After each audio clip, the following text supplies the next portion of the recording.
we're back. We're continuing. My bad for the delay and everything. Okay, so again, the question was, how have you scored any films, and if so, what are they? Right. I've done a few. They're not featured films. Okay. And a featured film, it has to do with essentially how long it is. I didn't know that. 90-page script or an 88-page script amounts to about 90 minutes. Each page is 60 seconds, essentially, worth of time. I've done shorts. I've been working on some features. They have yet to be released. But IMDb says I've done 7 figures. That's directed by Nick Moore. Okay. The Inside Job, which is also directed by Nick Moore. Yesterday, which is a Will Robbins production. Will Robbins. And there's a 4th one on there. And I can't remember what it was. Oh, Bedtime. It's a horror film. Yeah. You did a horror film? I did. It's like a little short. Yeah. But yeah. So you have your own IMDb page. I did, and I didn't know about it. So who sets that up? Do you know it or? I've talked to some friends who are in in the community, and apparently whoever you work with can register you on IMDb. I had nothing to do with it. I had nothing to do with it. I was on Facebook and I was searching my name to get back in the profile, but I was using the wrong search bar. So instead of using Facebook search bar, I used Google's. And so I typed my full name out, Byron Barnett Jr., and then the top result, I was like, I wonder who that is. What? Honestly, there's someone else with my name. Let's just check them out. Yeah. So I click on it, I'm like, oh, okay. That is you. Okay. I like it. So now, I mean, it's very, I've got to doctor it up, but I got to figure out how to get into it. Right. But there's an award on there. It's, I'll have to look at it, but it's, there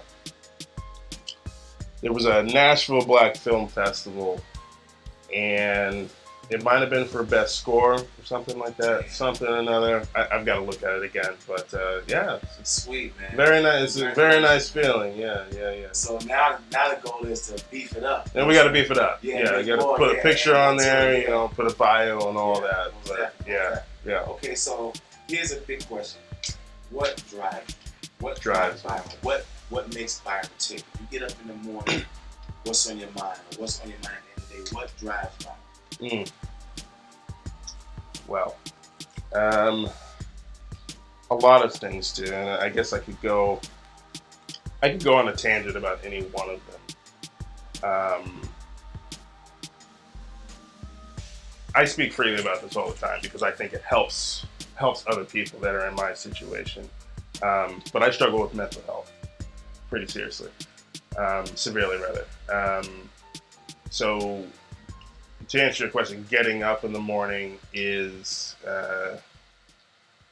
it's a pain, but if I can do that to be someone else's light, if they're going through something similar, then I can do that.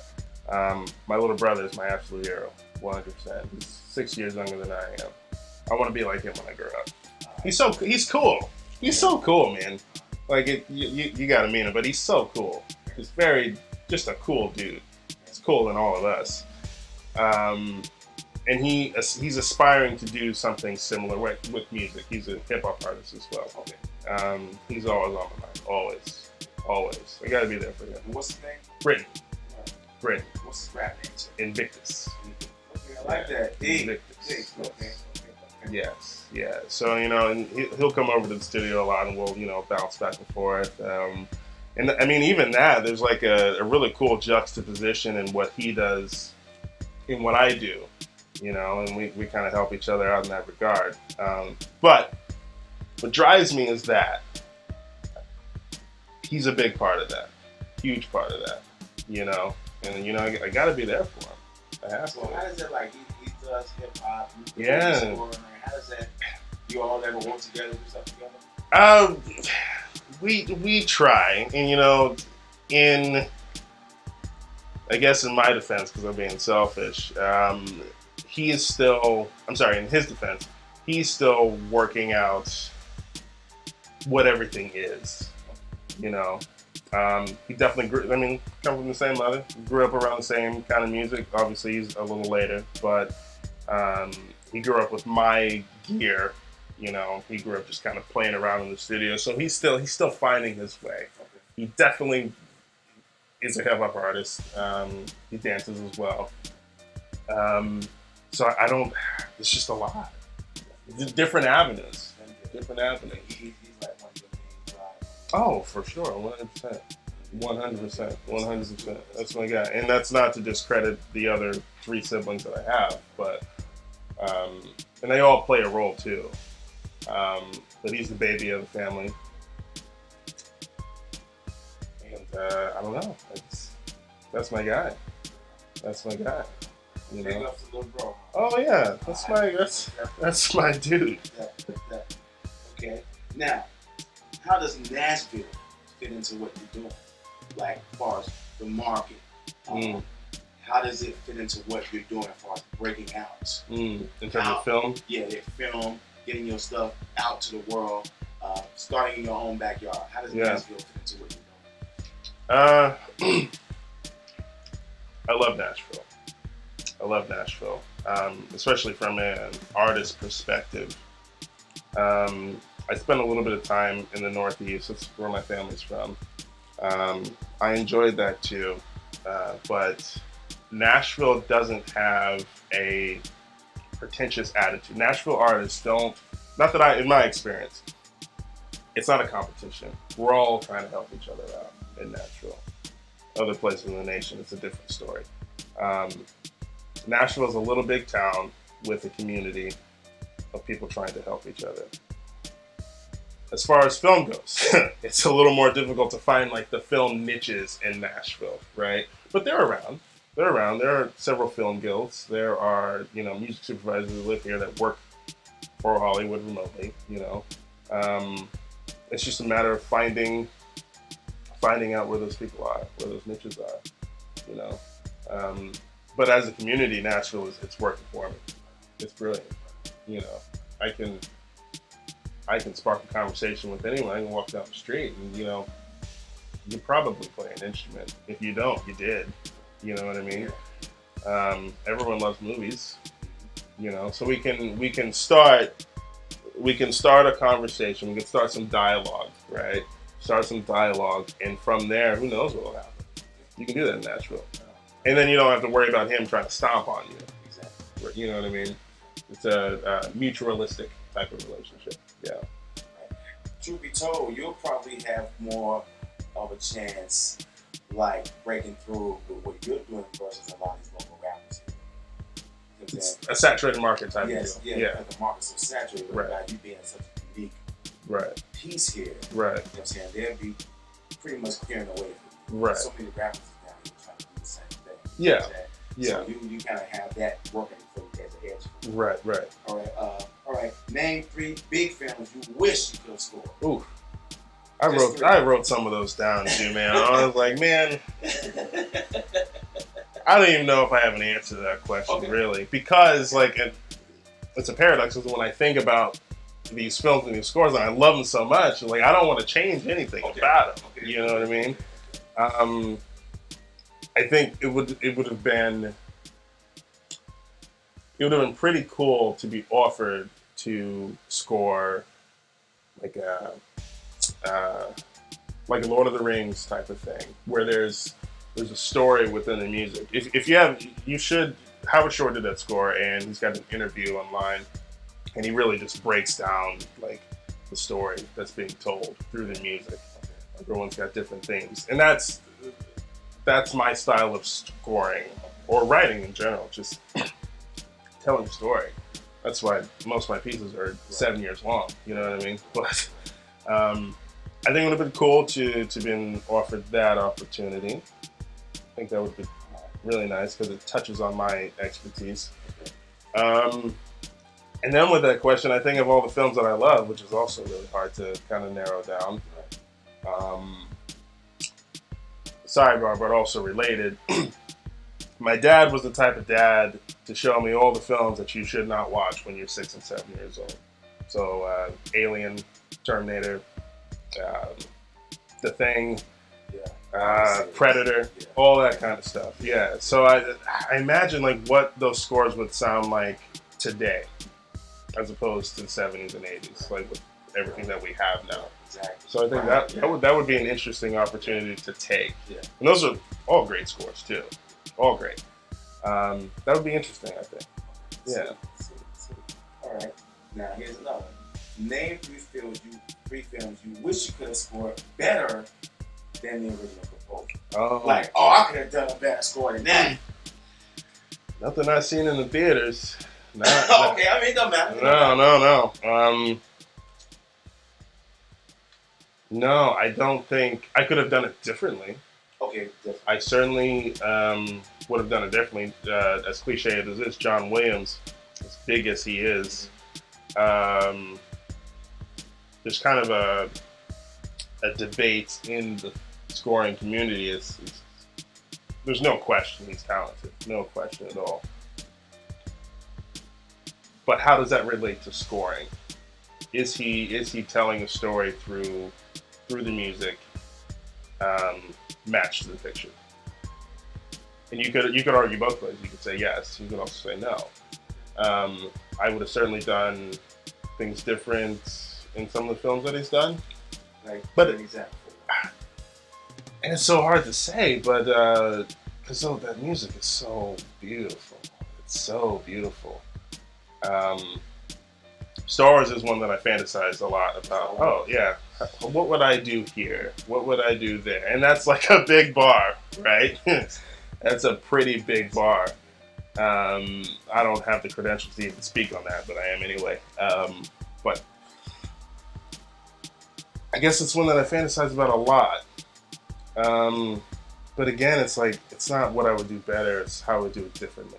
I don't think I'm going to do it better. You know what I mean? You know? That particular piece alone is just like, it's his biggest thriller. It is. Yeah, people hear that and they know what it is. Yeah.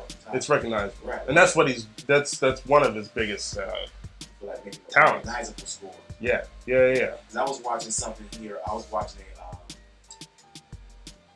a documentary they were doing about Richard Donner, who did Superman. Right. And they were saying how John Williams' score actually made Superman. It's like when you hear it, you think of fucking Superman. It's like, what else could it be outside of that piece to make you think of Superman? Right, exactly. So if that's his niche, he's good for that because that's his thing.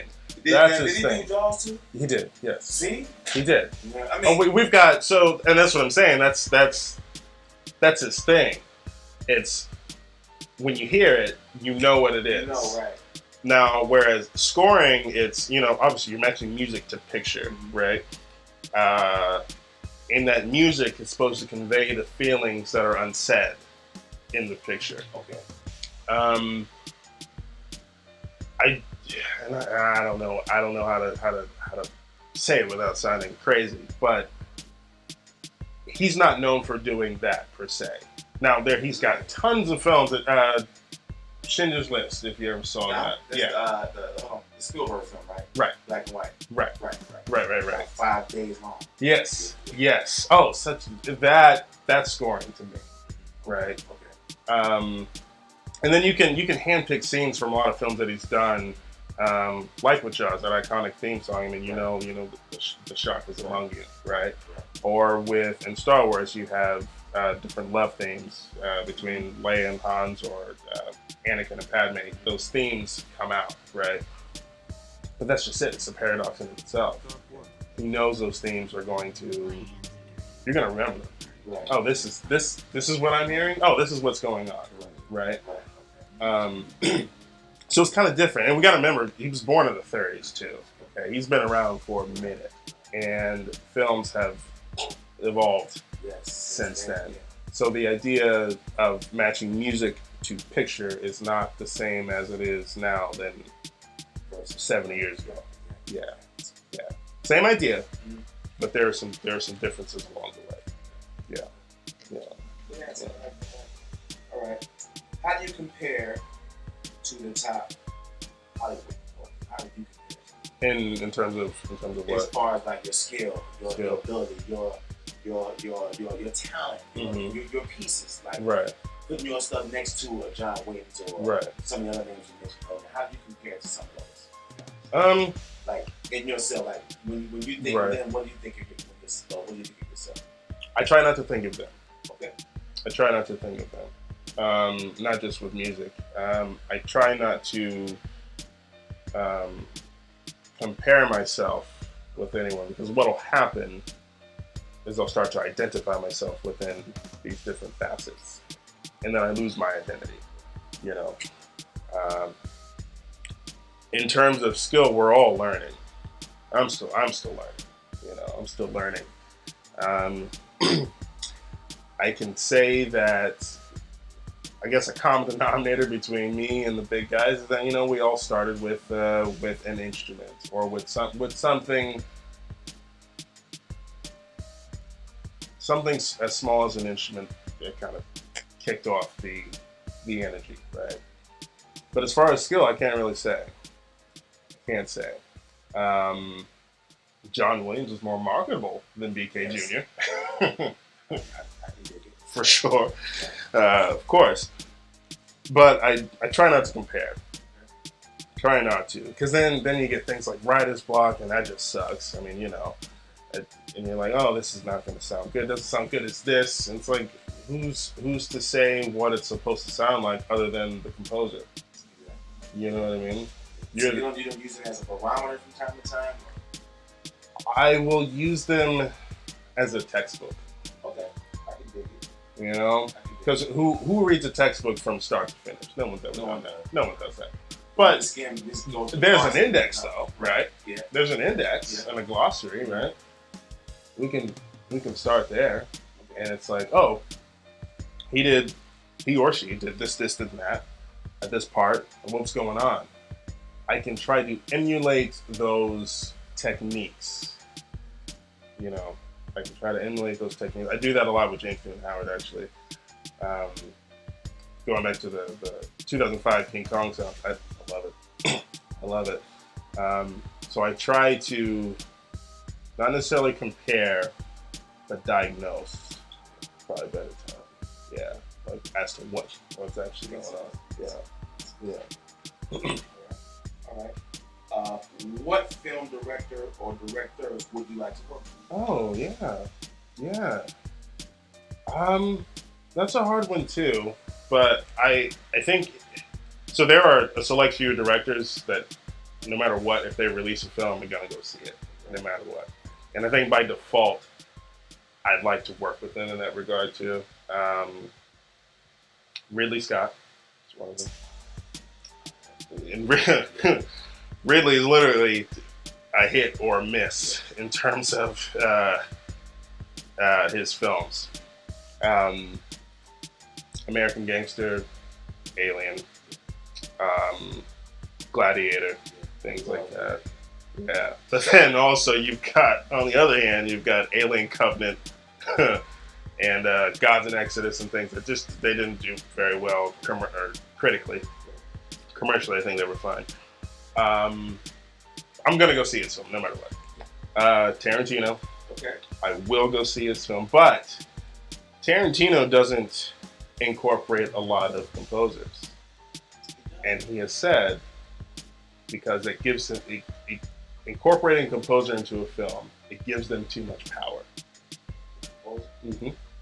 The composer gets too much power if he scores, which is an interesting, there's some truth to that. There's a lot of truth to that. So you notice if you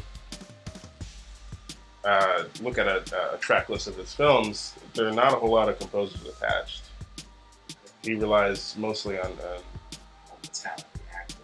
Well, he uses a lot of music. He's got some of the best soundtracks out there. If you remember Jackie Brown, or so he licenses. He licenses the music, correct? Okay. Yeah. He doesn't incorporate that makes sense. That makes sense. And because he said in an interview, it gives the composer too much power. Damn. Okay. Which, I mean, that's what we're trying to do. Again, we're not speaking. We're just making little instruments do their thing while the other party is speaking, right? And he's kind of right. We have a lot of power That's in a good that. perspective. I didn't know that. There's a lot of power in that. All right. But again, if he comes out with a film, I'm gonna go see it All right. anytime. Catherine Bigelow. I'd like to work with her. I would like that. Zero Dark 30 is one of hers. Okay. Detroit. Oh, okay. I Mhm. wouldn't say that. Okay. Mhm. Detroit. She was actually married to Cameron a while ago. Yeah. I would like to work with her. Christopher Nolan, of course. Of course. Chris Nolan. Oh, you know Chris Nolan. You do. I'll go in chronological order. He did a film in the 90s. I think it's called When It Follows, something like that. That was his first feature, but his next was Memento. Remember that one? All right. I'll keep going. You'll get it. The Prestige. I'm going to proceed. Okay, he did that. And then I'm pretty sure he followed The Prestige with the Dark Knight trilogy. Oh, no. Yeah. Wow. Oh, yeah. And in between The Dark Knight and The Dark Knight Rises, Inception. Oh, okay. That's it. And then he's... that was crazy. Oh, yeah. I just rewatched it, actually. Yeah.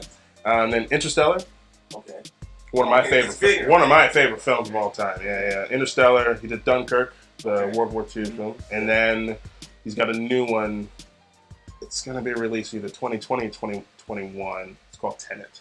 Okay. But yeah, just watching interviews with him, working with Hans, he has so much respect for, he's got time and respect to talk about, okay, what's going on here? This is the script. What he did for Interstellar, he gave Hans a script, Hans read it, and he basically scored the script as a draft, right? There's a relationship between, in the film, father and daughter. Hans took that upon relating that with father and son. He's got a son. So he basically scored the script, which I'm glad to know, because even before I had watched Interstellar, I like to read the script. I will score the script first, and then the scenes. Yeah. I didn't know that some people would take that approach with them. Yeah. So you literally take a look at the script, and in your mind we're reading it, and you put pieces in your head as you go. Yeah. Okay. All right. Is radio a market you look to see success in, or is just in film and television? Both. I mean, when I'm always doing music. Always. When I'm not scoring or notating or anything like that, I am producing artists and engineering them as well, things of that nature. I'd like to be credited for things that appear on the radio. It's not my primary goal. If it happens, it happens. That's cool. I like that. But the cinematics are kind of the main drive for now. But I do love working with all these other artists, though. And if they come on the radio, then yeah, be about it. All right. How do you feel about Hollywood taking on young composers as yourself? Like, do you think they'll be a liability to them, or more of an asset? I mean, do you feel like, would they be missing out if they didn't fucking jump on what Byron has to offer to Hollywood? Yes, and yes. Okay. Everyone's a liability. Okay. Everyone is. They're missing out. I would like to think so, right?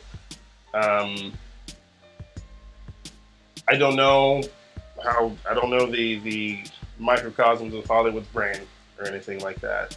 But crazier things have happened in Hollywood, and we all know that. Anything can happen. Anything can happen because anything happens all the time.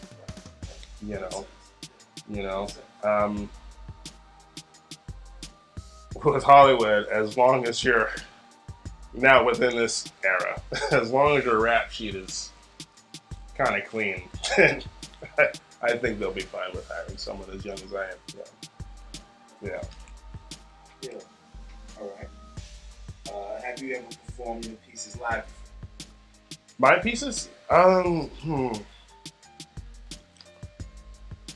Like the orchestral pieces. Yeah. Not for an audience. Well, not for a full orchestra, no. But I have consolidated several pieces to fit in a piano type of arrangement, or do like a concerto type of thing where there's maybe a couple of soloists, piano, and something small and intimate. I have done that. Performing live is something that I would like to do more often. I've got to practice a little more for that. I will admit, I write every day, but I don't practice every day. My hands, every day they touch a keyboard. They touch some kind of instrument every day. But as far as practicing to perform live, I need to get better at that. And I like to. I do like performing live. I like the energy. I also don't want to mess up though. You know what I mean? Yeah. All right. Now, how do you plan to impact the industry? Like, do you have a plan? Do you have like this goal of hit him this way, and then once this happens, is there a plan for you to impact the industry? You're just gonna just let it flow. A little of both. I take an interesting approach to what I do as a musician.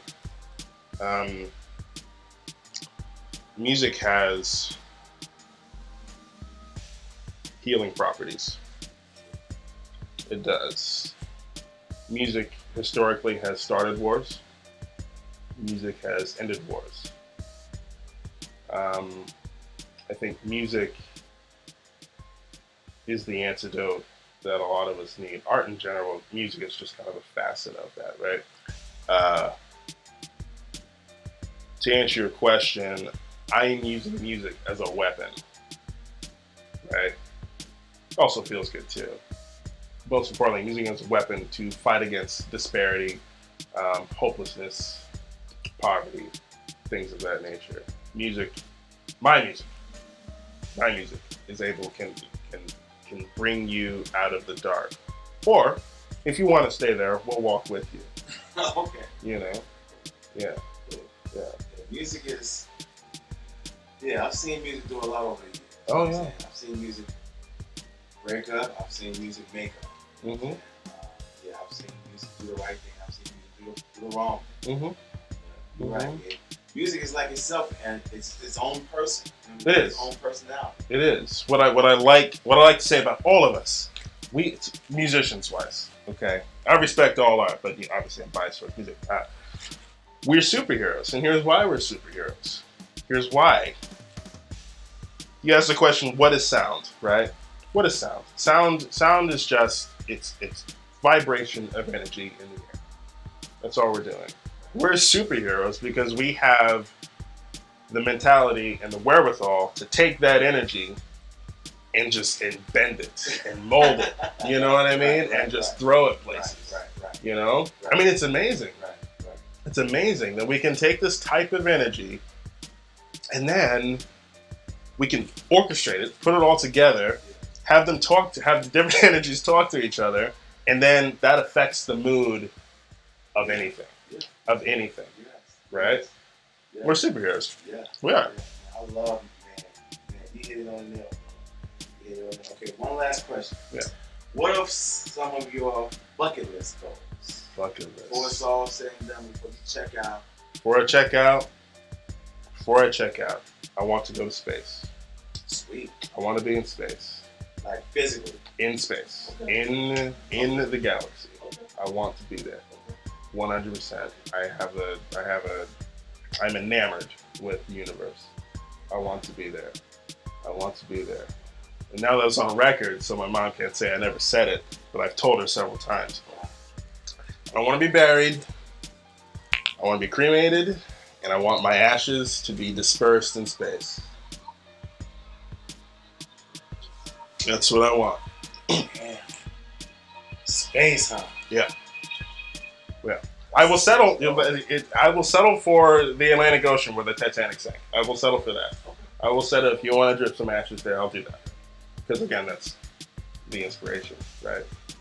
With space. So yeah, I'm there in a heartbeat. You asked me to go to space right now. Yeah. I'm not an astronaut. I don't know, but I'm going. So, what did you think about the movie Gravity? Oh, perfect. And What a great one. I had always had, I ain't gonna even lie to you, as a kid, growing up my life, I always wondered, what would that be like stranded in space? That movie brought that reality to life. Yes. I saw it. It was so good to me, I went to see it 2-3 times. Yeah. Once by myself, another time with my girl, and I went back by myself again. Yeah. So they got my money. No, I was yeah. amazed at the technology, the way they made it look so real. The cinematography is. And then I was thinking damn, George Clooney, he's had to decide he's gonna let her do his thing while he just floating down in space. Oh yeah. That's gotta be fucking lonely, man. It is. I mean, there's nothing. Man, that brought my fears. Man, that movie brought my fears. I saw the trailer. I was like, oh, I gotta go see that. Yeah. Damn. That's right. Yeah. Space is the way.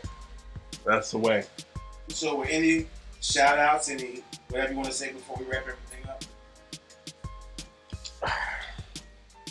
I'm here for the long haul, man. Right on.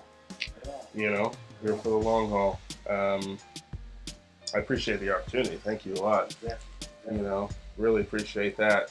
I've got to get you. Got to get my little brother in here sometime. Man, we can do it. We can make it work. I was thinking about that. You tell me about it. We can make it work. We can make it work. Well, this is Dollar Bill sign off. Chilling with my man Byron, Barnett, young phenom. Checking him out. More to come. Yeah. Sweet. Thank you, bro. Yeah, for sure. No, you're good, man. You're good. Yeah. I'll talk to Britton. He definitely, like I said, he needs shaping, but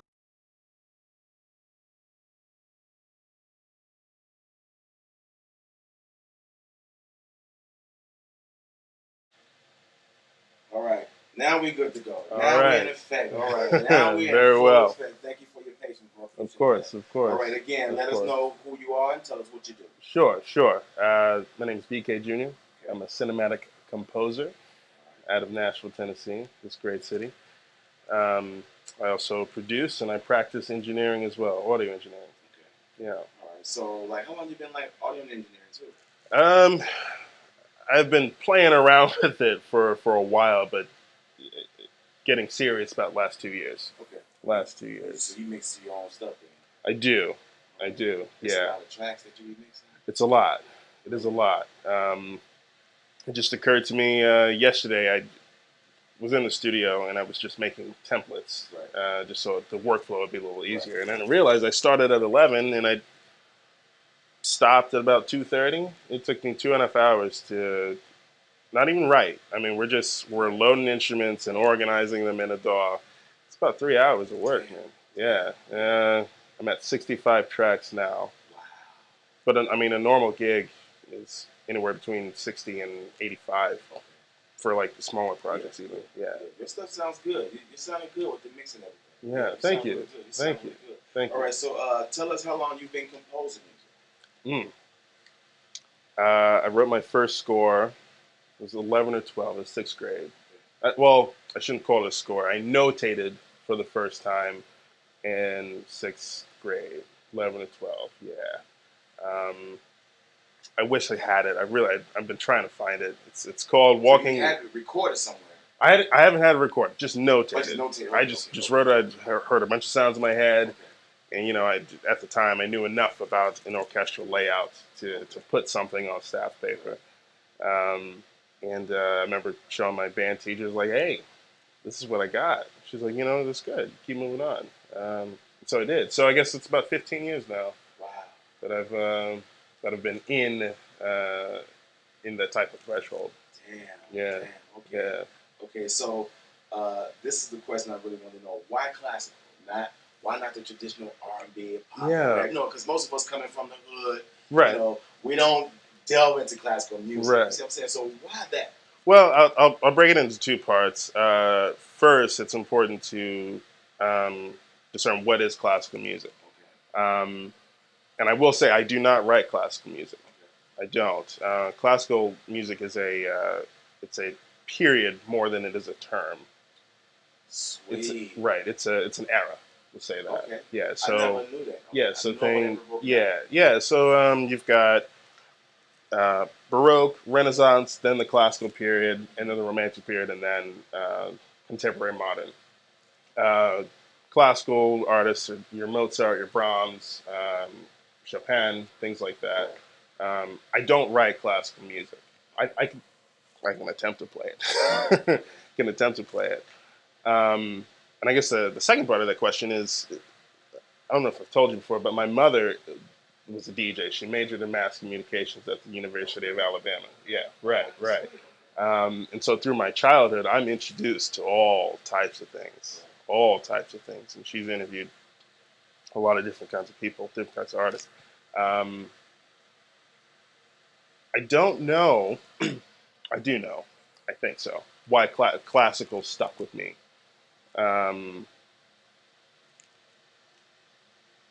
when I was 6 years old, 5 or 6, I was introduced to the movie Titanic, right? And I was enamored with just the boat, the ships. I loved it so much. And my mom, the great mother that she is, she's like, you know what? I see something. So I want to say it's my 6th birthday. It might have been my 5th. We'll have to confirm that later. But uh, she bought me the soundtrack for the movie. And I remember sitting in front of a stereo system at the time. You know, this is the mid '90s, and just listening to that track for hours and hours and hours. And ever since then, whatever I had to do to get that type of cinematic sound out, you know, because my grandmother bought me drum sets, mom bought me keyboard, dad probably put a guitar in my room at some point too, just trying to get that cinematic sound, you know. And of course, I grew up being in band and being in musical programs where you play pieces that are direct derivatives of those classical artists, right? Um, I still produce artists that are in the R&B and pop world. I do. Okay. It's a lot of fun. Okay. It's a lot of fun. Okay. It really is, and it's a good break. It's still definitely as intense, but it's something different, and I like it a lot. Okay. Yeah. So the Titanic soundtrack was your Yeah. like introduction. That was my boom. Okay, now that movie's not that old, so you kind of telling your age somewhat. I am. But the thing is, now let me ask you this. All right. A lot of us know James Cameron did that movie. Correct. Who did the score? James Horner. See, a lot of us don't know that. James Horner. James Horner. He's done a lot actually. Before he died, unfortunately, he died in June of 2015. But he was Cameron's go-to composer for a long time, for a lot of projects. Even for like Terminator and stuff like that? Not Terminator. Terminator was Brad Fiddle. Okay. But he did do Avatar. Wow. Yeah, he did do the Avatar scores, yes. If you've seen Troy, Brad Pitt's Troy with yes, Wolfgang Peterson directed that one. Wow. Yeah, Wow. he's been around the block. Or you ever see A Beautiful Mind? Yes. Russell Crowe? Mm-hmm. James Horner did that one as well. Dang. Okay.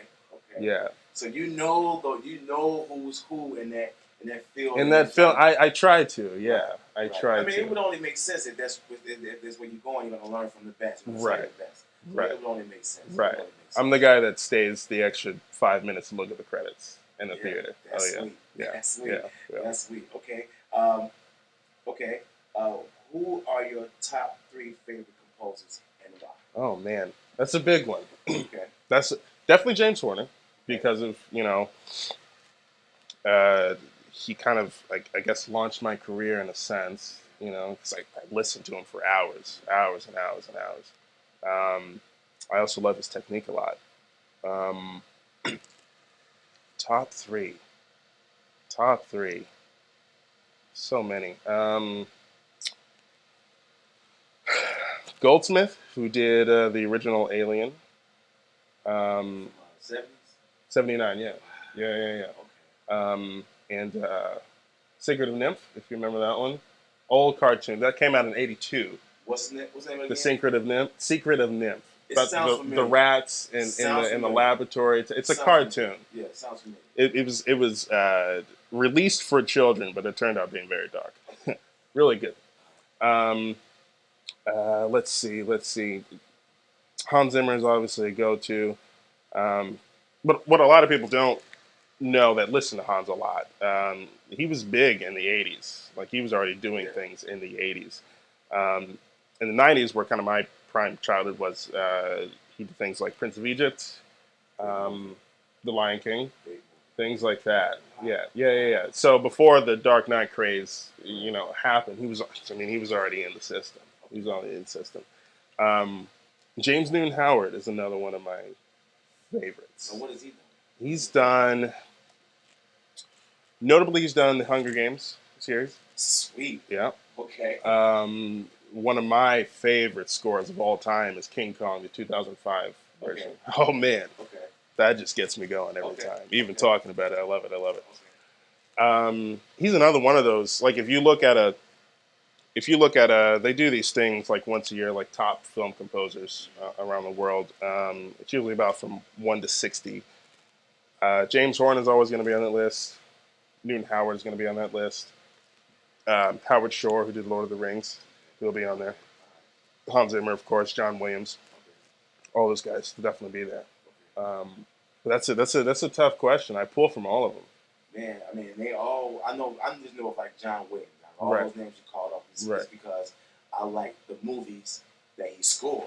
Right. So of course I want to know damn near who was the gaffer. You know what I'm saying? Right. You want to know everything. But I just know that he was one of the big names. Yes. From that, from that yes. field. Yes. All right. Yes. Now, have you scored any films yet? And if so, give us a few. I've done a few. None of them are featured. They're not feature films. They're all independent shorts. I am working on a couple of features now, but they have yet to be released. But my IMDb page will tell you that I've done a film called Seven Figures. Okay. Well, give me a second. Let's pause right there. Car right now. Damn, I thought I had the space here. My bad, Brian. You're good, man. You're good. You have extras? Huh? You have extras?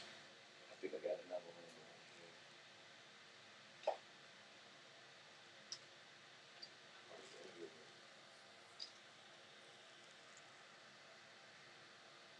And the thing is, I don't have a thing to go in and get some next week and all.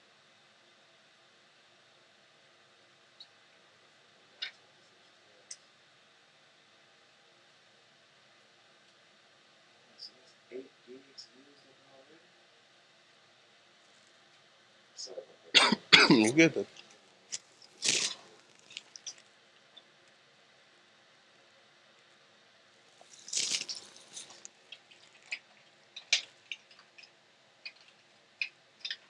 Yeah, let me stop this too. All right, we're rolling now. Okay. This won't be too long. Get some basic information. Okay, that's fine. It's pretty cool. I don't think I've ever been interviewed before. Not like this. Yeah, this is like I'm just jumping ahead. So when this website put up, I had everything. Okay. All right, we're rolling now. All right. Here with the home girl. Let everybody know who you are and what do you do. Yes. Hi, everyone. My name is Sharba. My last name is Solgers. I am a keyboardist, piano player slash producer. Um, that is what I do. That is what I want to pursue in life. That is my passion. Oh, right on. Okay. All right. Tell us, how long have you been into music? How long have you been producing? Wow. So, I grew up in a musical family. My father, he was a snare drummer. He uh, he played for Alabama State, so kind of got that in my blood. And then, of course, our house was always filled with music, whether You're talking Temptations, old school 70s Parliament, Teddy Pendergrass, Minnie Riperton, who was one of my favorites, The Emotions. Oh my God. I mean, I could just go on. Oh, Earth, Wind, and Fire, Confunction. Uh, Man, just the Luther Vandross, just like people back in the days where that could really just sing and you had all this instrumentation. So that's what I grew up listening to, and I was kind of it was on the verge of when hip hop started coming out. So the birth of hip hop between the late 70s, early 80s, when that started coming, of course, I was just mind blown. My mind was just blown because I wanted to be into that era. A lot of older people didn't really understand it, but it was just a transition because a lot of the hip hop artists use a lot of old music. So yeah, Just recycling. that's it. Absolutely. Like Bubba said on Sample Song, I want my daddy records. Yeah, exactly. Yeah, we just recycling and keeping it going. So what is it about R&B and soul? What is it about that? Why did you choose to go into that? I know you said about your influences, but it's other genres that you could have took into. It's true. You could have went to just producing rap. You could have went into doing pop or other things. But why that? Why R&B? Man, R&B is just soulful, man. Since I am a piano player, which I actually didn't start out being, I didn't want to play the piano.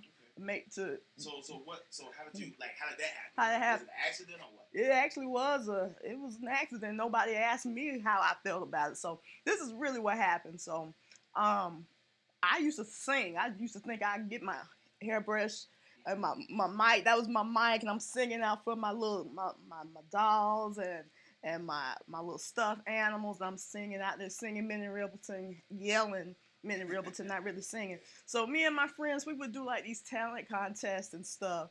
And my friends told me I couldn't sing. And that hurt my heart, man. I mean, I cried. And they were trying to hide me from my best friend's mom because they were like, "What you doing on her?" But they told me that I couldn't sing. So I was like, well, that's probably the best thing to happen to me because then I switched up. And that's when I was like, well, okay, I'll get an instrument. So, I mean, I played trumpet in school because piano and trumpet, they got the same notes and stuff. Yes, and that's one of the reasons why I chose trumpet is to really harness that, the same notes and the harmonies as the piano. But yeah, I think I was like in third grade, my mom told me, yeah, I'm gonna get you signed up for piano lessons. I'm like, why? Because seriously, man, I was a dancer. I All I wanted to do was dance. I would look at videos at night, like on Friday nights, and on Saturday it was time to show out, man. I'm trying to tell. All I wanted to do was pop. Right. I was a poppin'. I was like one of the first females just to be a popper. Okay. And that's all I wanted to do really. And then my mom, she surprised me one day and said, "Hey, guess what we're getting ready to do? We're ready to take you and you're gonna start piano lessons." And it was really because she started them and she never finished it. So she wanted me to get into it. I couldn't understand why. I didn't know why we were taking that drive over to the strange lady's house, and I'm like, I don't know nothing about the piano. I don't really know why I'm here, but hey, I'm here. So that's when it started. But the crazy thing is, it was three of us. It was it was my cousin, a childhood friend who has passed now, but she was like the star. She was the absolute star. She was probably the most talented out of all of us. She was just really good. Me, I guess I kind of could care less because I would just beg the teacher. I'm like, please let us pass. So I'd be on a piece of music for like 5 weeks. It's ridiculous. Just C D E C D E. I mean, just craziness because I just didn't have that passion to practice. I hated practicing. So my mom and my cousin, they saw this, that we were kind of just manipulating the piano teacher, let us pass just so we won't come back to our mother and say, yeah, we did great stuff in piano class. So they switched us over. We went from lady with a classical background, white lady with a classical background, to a black piano teacher with a gospel background. You talking about night and day, man. Classical was great. I would love. She would sometimes play Beethoven for us, and I thought that was just beautiful. But my my new piano teacher, she did not play. I would practice just so I didn't get embarrassed. Because if I didn't count off, if I wasn't singing and going through the notes, because she gave me a hymnal. I'm like, what is this? I'm like, what is this? But we first I was in the classical book and we finished that off, and then she threw me into like hymnals and church music. I think her vision was for me to play in church. So I really got interested more so in piano and trying to play things by ear. After I think she moved away and she got married, but she was one of the best teachers I've ever had because she made me work for it. And like I said, I just didn't want to be in my cousin. I'm like, I would ask her, hey, did you practice today? And she's like, girl, no, because she was the singer of the family. So she could care less about the piano. I'm like, look, I'm not getting embarrassed, and I don't want her to be mad at me and take stuff out on me. So let me go first, and you go second. But it's so funny, like after I stopped taking lessons is when I really just started gravitating towards music and trying to figure out things by ear.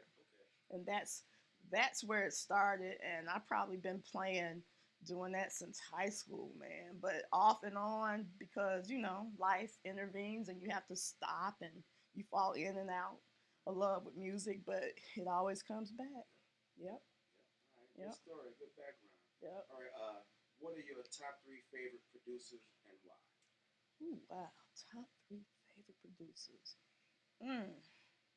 I'm gonna go back and say I love Teddy Riley. Sweet. Mm. Just you had that New Jack Swing era, man. Nothing sounded like that. Nothing sounded like that. I love when I hear music and it doesn't sound like everything else that's out there. So Teddy Riley's definitely one just because of the innovation when the Neptunes came out.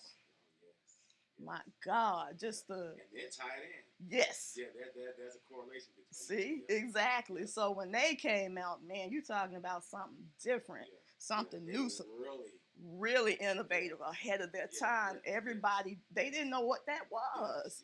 So these guys was real. I mean, they really brought it out and just brought something new to this game. We not listening to the same old stuff.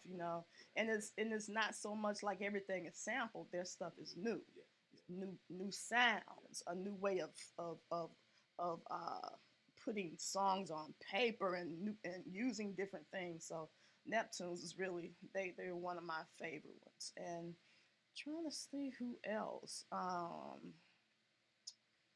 me see who else. I'm trying to remember. I know those are my two. Probably my top two. If I think of a third, I'll come back to it. That's fine. Okay. Have you produced any projects yet? And if so, can you give us a few? Well, I'm in the middle of producing some things. Working on some music still. I work on music when I can, um, as much as I can. But as far as like really producing projects that are just out there right now, not yet. But it's coming. But it's definitely coming. What drives you? What makes Charlotte tick? What makes you get up and just go? Man, when somebody tells me I can do something, yeah, that's probably the biggest motivator. And then I think one thing I have, as I've gotten older, that I've had to realize too, is that I need to get out of my own way. Because sometimes you overthink things, but I think the best motivator there is just people who say that I can't do something, or even if I see that something hasn't been done before, I take on that challenge. Yeah, definitely. All right. Now, how does Nashville fit into what you're doing? Besides being Mhm. country, they call it Music City, was mainly country music city. Yeah. And this is an industry market, but how does this work for you? Like, would this be like a launching pad for like, because Mhm. it's in your backyard, or how does Nashville work for you? Well, I'm gonna be honest. I mean, I initially came to Nashville to go to grad school. Um, and I thought through grad school I would make those connections because it was music and business together. So naturally, I thought, okay, I would make those connections. I made some, but not to where I would have liked to have made them. So really what Nashville stands for and what you hear so much about is the country music. You don't hear so much about a movement of soul music. I mean, country music is our music, but you don't hear too much about soul music or hip hop or anything else coming out of here but country music. It's nice to even fuse those two if possible, but I want to not be like Atlanta. Like Atlanta has all of this hip hop and everybody's flocks to Atlanta because I was one of those people that flocked to Atlanta thinking, hey, this is where it's going to be done, and that really didn't manifest. So Nashville is kind of a clean slate here. I mean, you got the country music, but I think all of that could work in connection with what we're doing because you see them fusing hip hop and country together now. So, hey, if it will take someone like myself or other artists to let them know that hey, this is just not a country music place. This is a music place. So hey, country music. I do like country music. Um, I like the stories that are told. I like the lyrics from that standpoint. So you never know. Maybe we can have a happy connection and maybe do something with that. Yeah. Okay. Name three big projects you wish you could have produced. Ooh, boy, three big projects. And it's gonna always probably be movies and stuff. I wish I could have done something like the soundtrack to Moonlight. Right. Oh man. Okay. Let me see. Anything Broadway. Something like that. Um, and I like collaborating with like underground artists. I mean, mainstream I know, but underground artists is when it's just all is raw. It's untouched. It's not polished. You don't have other people telling you, "Hey, this is what the public wants." It's just raw underground music coming from the soul. Something like that. Yeah. Okay. Most definitely. Most definitely. All right. Here's another one. Okay. What artist would you like to work with? Ooh, man. I would love, I would love to work with. I like older, like Lisa Fisher and Okay. All right. All right. oh man, I still want to work with like Earth, Wind and Fire. Okay. Yeah. Oh, and let me see. Anything funk related. Okay. Yeah, anything like that. But I have seen there are a lot of great up and coming artists that are out there, like some of the people that I'm seeing on YouTube or have a following on Instagram. Some of these independent artists, like Free One, she's out of Houston. Um, I think it's Mono Leon. He is one of the baddest bass players I think I've seen in a long time. But you got so many, such it's just such great talent there that and they're doing their thing because we got so many outlets that you can use now. So I think if I had to work with something, that would probably be something underground. Yeah. All right. All right. Now, have you ever performed live before? Hmm. I mean, not in a long time. Was it like by yourself or with a band? Or? It was actually with one of my friends from Atlanta. Okay. she came up with a song, and I accompanied her, and we did the song together. That's been some years ago. That was really tell you, I was more nervous about messing her up, um, and I wanted to make sure that I was doing everything right. I had the tempo right, but yeah, that was probably one of the last times I did anything live. But it was a great experience. Yeah. Give me your top three soundtracks. Let me see. Above the Rim. Um, I think that what's it? New Jersey Drive. Yeah, that's a good And I just looked at this movie, Dead Presidents. The one. Yeah. Yeah, that has some nice music, some great music in it. So those are probably my top three right there. Back in the day, boys. What was it? Boys in the Hood. Yeah, Yes. yeah, Classic. classic. Classic. Hmm. Yeah. All right, now here's a good one right here.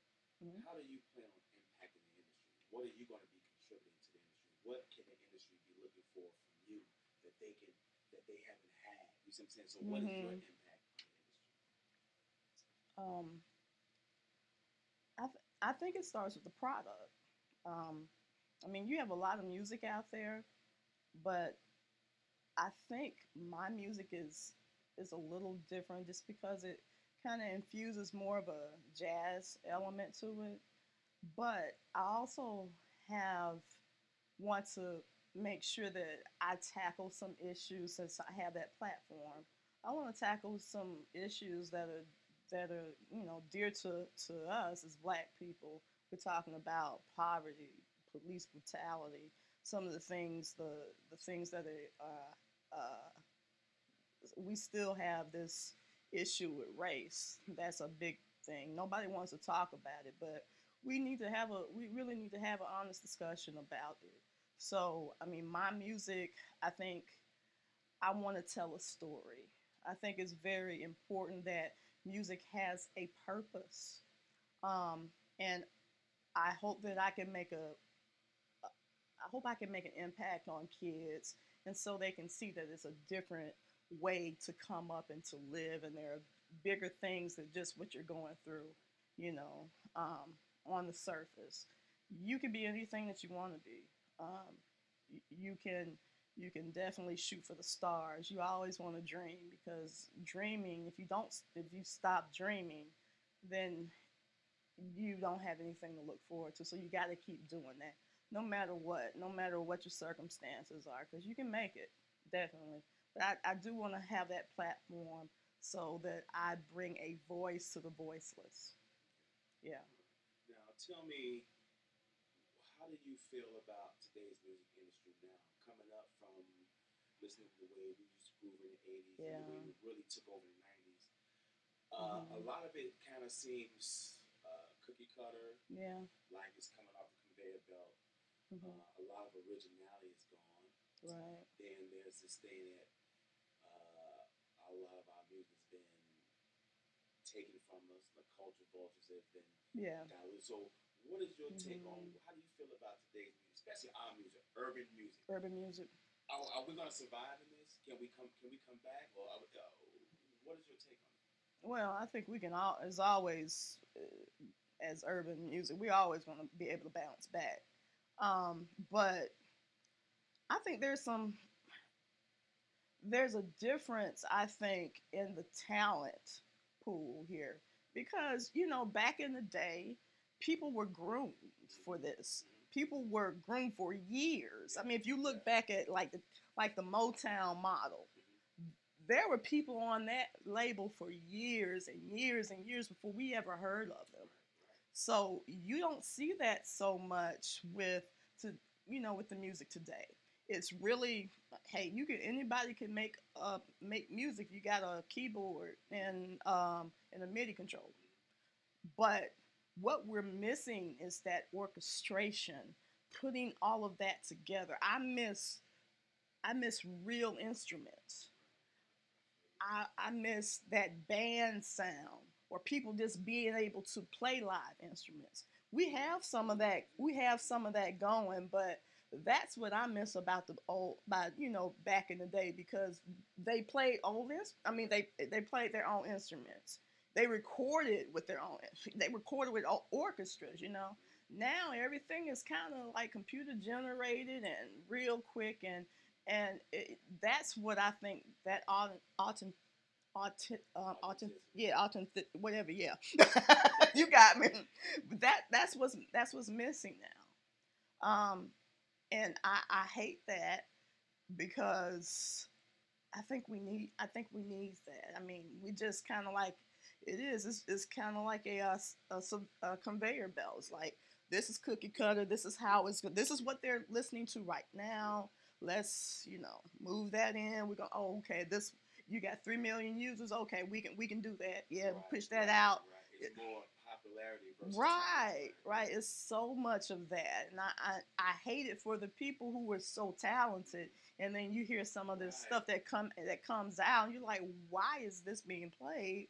When you have somebody over here who is so cerebral, but you just have somebody that can put a beat together, and now we hear that because it's what sells. One of the things I have a problem with is the fact that, again, we're in this time where and social media is the elephant in the room. Unfortunately, Um, yeah. People are becoming like literally famous. Like, I mean, like having the machine behind them. Yeah. They get a lot of deals and endorsement deals and stuff like that, Mm-hmm. and they don't have the talent. No. They just have a whole bunch of followers. That's it. Right? They get these little quick Mm-hmm. Instagram videos they make, which people draw to, Mm-hmm. and those social numbers. Yeah. Now you have some people. Now on the other contrast, you have people who are hella talented. Hella Who can talented. fucking write a song out of nothing. Right. Play an instrument out of nowhere. Right. But don't have the social media popularity. So Yeah. because they don't have their social, like it's like a social credit score. Yeah. If you don't have Absolutely. the social media numbers, Mm-hmm. it's like the people in the industry who scour the net, Mm-hmm. skip over you. Yeah. Absolutely. I absolutely agree with you, and it shouldn't be like that. I mean, it's like, I'm not to cut you off, but add on. It's Yeah. like the labels, like literally record labels and Yep. movie studios are signing some kid because he has 3 million fucking followers because he fucking opened up a popsicle.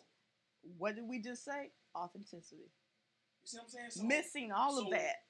And then to add on to like our bands. Now let's Yes. talk about this a little bit. Yeah. Okay, in the 80s we had 70s, 80s, our bands were ridiculous. We had the Kool in the Gang. Cool in the Gang. Earth, Wind, and Yeah. Fire, the Johnson Brothers. Oh man. Right? Then we cross over to the 90s. Here comes the Mint Conditions. But then something that used to be taboo, like R&B and rap, used to be like worlds apart. Worlds apart. In the 90s, thanks to, now do give Uptown Records, Andre Morel and Puff Daddy, for using Mary J. Blige, was the 411. Yeah, Mary J. J. The perfect blueprint to combine the two. Absolutely. But somewhere down the line, the authenticity of real good R&B, the production, the writing, kind of went left because now we have hip hop producers producing R&B groups. Yeah. So the beats are harder. So now R&B artists are like using profanity and shit. Yeah. So how do you feel about that? Like I listen to R&B way before I listen to rap. Yeah, I have too. I love a good love song. Yeah. What is that though? You don't even see.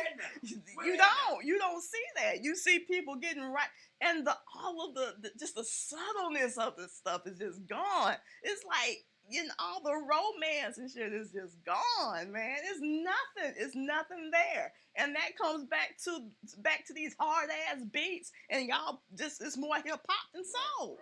Cause that's what's selling. But I'm missing the melody.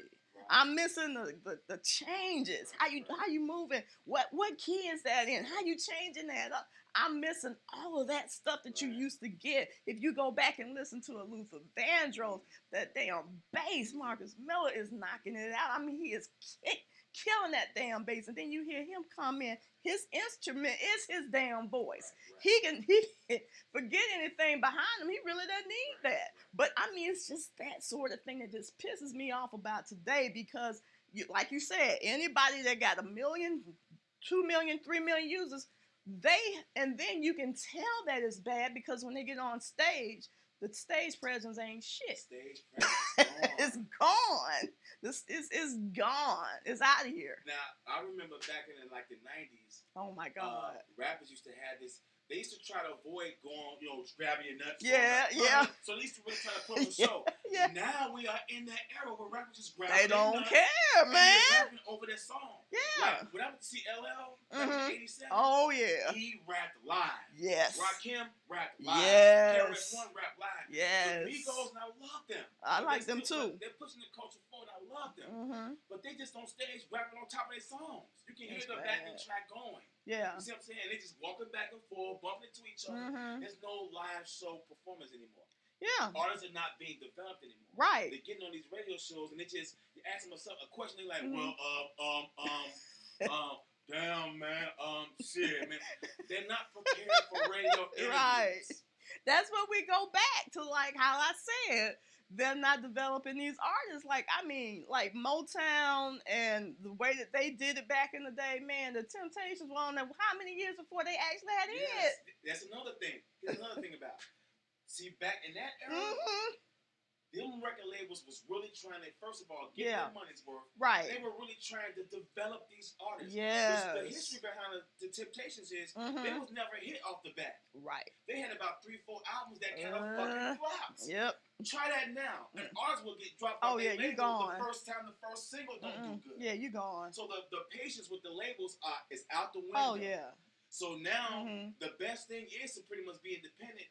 But at the same time, the labels don't have the department to groom these artists. Nope, they don't. And I understand. A kid off the street who ain't never had shit, who's got some talent, right? Now he's being faced with a $250,000 check, and a fucking 2-album deal, which is fine.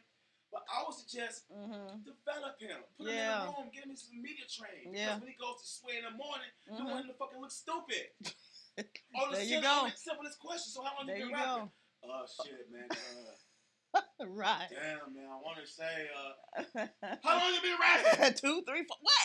Yeah. So it's like the industry is still in effect, but it's so watered down because a lot of the things that made like the feeling, all right, in the 90s, when black music was really at its fucking the 90s. You see what I'm saying? Yes. Yes. Then, like late 90s, early millennium, it just kind of got watered down. So what do we do to get back there? Do we now let me? People may not agree with this when I say this. Yeah. But R. Kelly, to me, was the last great R&B producer. I gotta give it to you now. This dude, fucking genius. The stuff that he's doing, his personal stuff, and Demons, that brother needs to get it together. But that dude's music even before 12 Play came out. But when he was it was R. Kelly and Public Announcement, you had never heard anything quite like that. And then when he went solo and put out 12, man, he is one of the reasons that I did a certain song because I was trying to sound like him. And it didn't quite work out, but still, the beauty of how he would put together a melody. Man, that brother, you know, the way he resurrected Ron Isley's career. Oh my God. This is Mr. Big. The way he boosted Charlie Wilson's career. Oh, yeah. You see what I'm saying? Yeah. Because he's an actual R&B cat. He's an actual R&B artist. He grew up in that era. So when he first started working with Ron Isley, it was like Ron Isley, which is with the Isley brothers all over again. I'm telling you, don't nobody sound like Ron Isley. Nobody. You can he put him back on, and that brother, he just took it back where it was. I mean, I'm telling you, the Isley brothers, some of the smoothest stuff ever, man. They were a band of brothers, and they had been doing that thing for a long time. Yeah, for a to the long 50s. time. But again, our bands are gone. Yeah. Our bands are gone. You see what I'm saying? Mhm. And we don't have those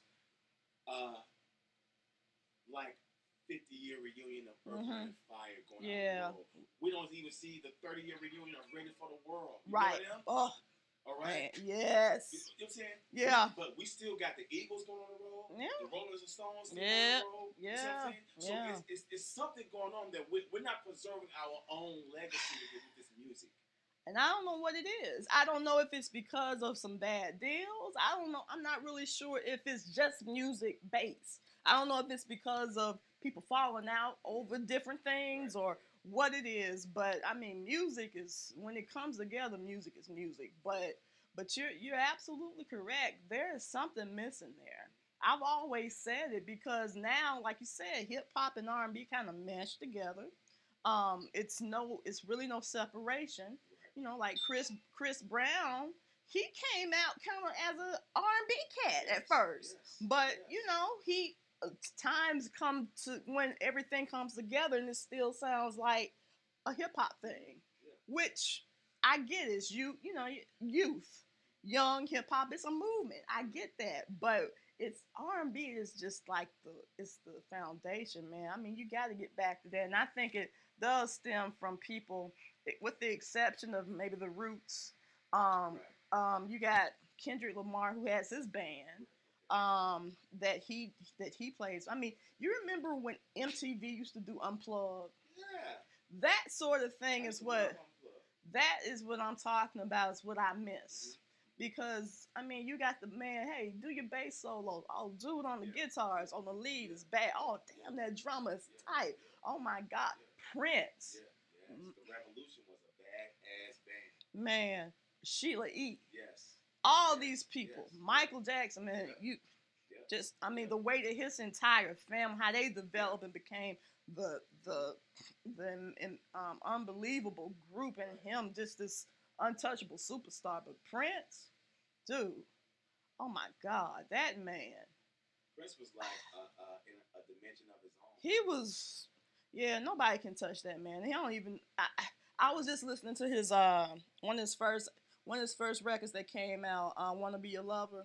I was listening to that this weekend, and I'm like, man, I know he played all of those damn instruments, which is crazy, and everything was so tight. I mean, he's bad. He is better than the baddest bass player that you could bring in. So you know, if you playing with him, you pretty dope. But I wish we just, while artists like that are here and we have that type of thing, and we see that, I wish we would embrace it more before they leave. Because Whitney, forget whatever was going on. I know, but that voice, what I mean, she was the voice, beautiful, and just beautiful. Could just seamlessly just notes and riffs and stuff like that. So I miss those real singers, man. Those real singers. Those that I started in the church singing. I can sing, not sing. I can hold a note, but I can't sing. But I'm talking about people like that just the barge. Bunny the Barge, her writing skills, and I never knew how until I think I saw I was been looking at some of the Barge's old stuff and just admiring some of the beautiful music because it's timeless. She was supposed to have a solo deal years ago in the 80s. I heard one of her songs. It was Save Song for Me. I can't remember the name of the song, but I was just listening to it. Yeah, they what would have been, what could have been, right, yeah. what could have been. But I think a lot of times people like I did, I mean, you can fall out of love with the way that the music industry treats people. And I think that sours a lot of relationships. And maybe that's why we don't see those authentic people come back and do those reunions and things like that. But I want us to get back to something like Me that. too. I kind of want us to get back to Um, just the way we kind of like the '90s. Yeah. Really, it's like in every Mhm. damn it, every medium from like music to movies to Right. television to fashion to sports. Mhm. Blackness in the '90s was at its Peak. at its peak, I agree with and you. that we'll never go back to that, but we got to Mhm. at least try to recapture some of that magic, Yeah. or just getting back to the fact that we are the creators of all these genres of music. We Everything. need to fucking start owning our own Mhm. stuff and being more in control of it. Yeah. Because one thing I don't agree like, with that. one thing, this just dawned on me some years ago. Mhm. I was sitting around listening to XM Satellite. They got a station called Wonderland. It's all about Mm. one hit wonders, right? Mhm. And they were like, this weekend, like a holiday weekend coming up, they're gonna be having all these special one day wonders. Yeah. And they said cameo. Oh, that's another one. So I was like, okay, who determines what the fuck a one hit wonder is? Especially when it comes to black music. Right. It's not us. Cameo's been around forever. See, they considered the song Word Up was their biggest hit. hit. Because they crossed over. Listen to me. Come on, man. Us, we like Word Up. Word we Up, like Alligator Candy. Woman. We like She's Strange. What?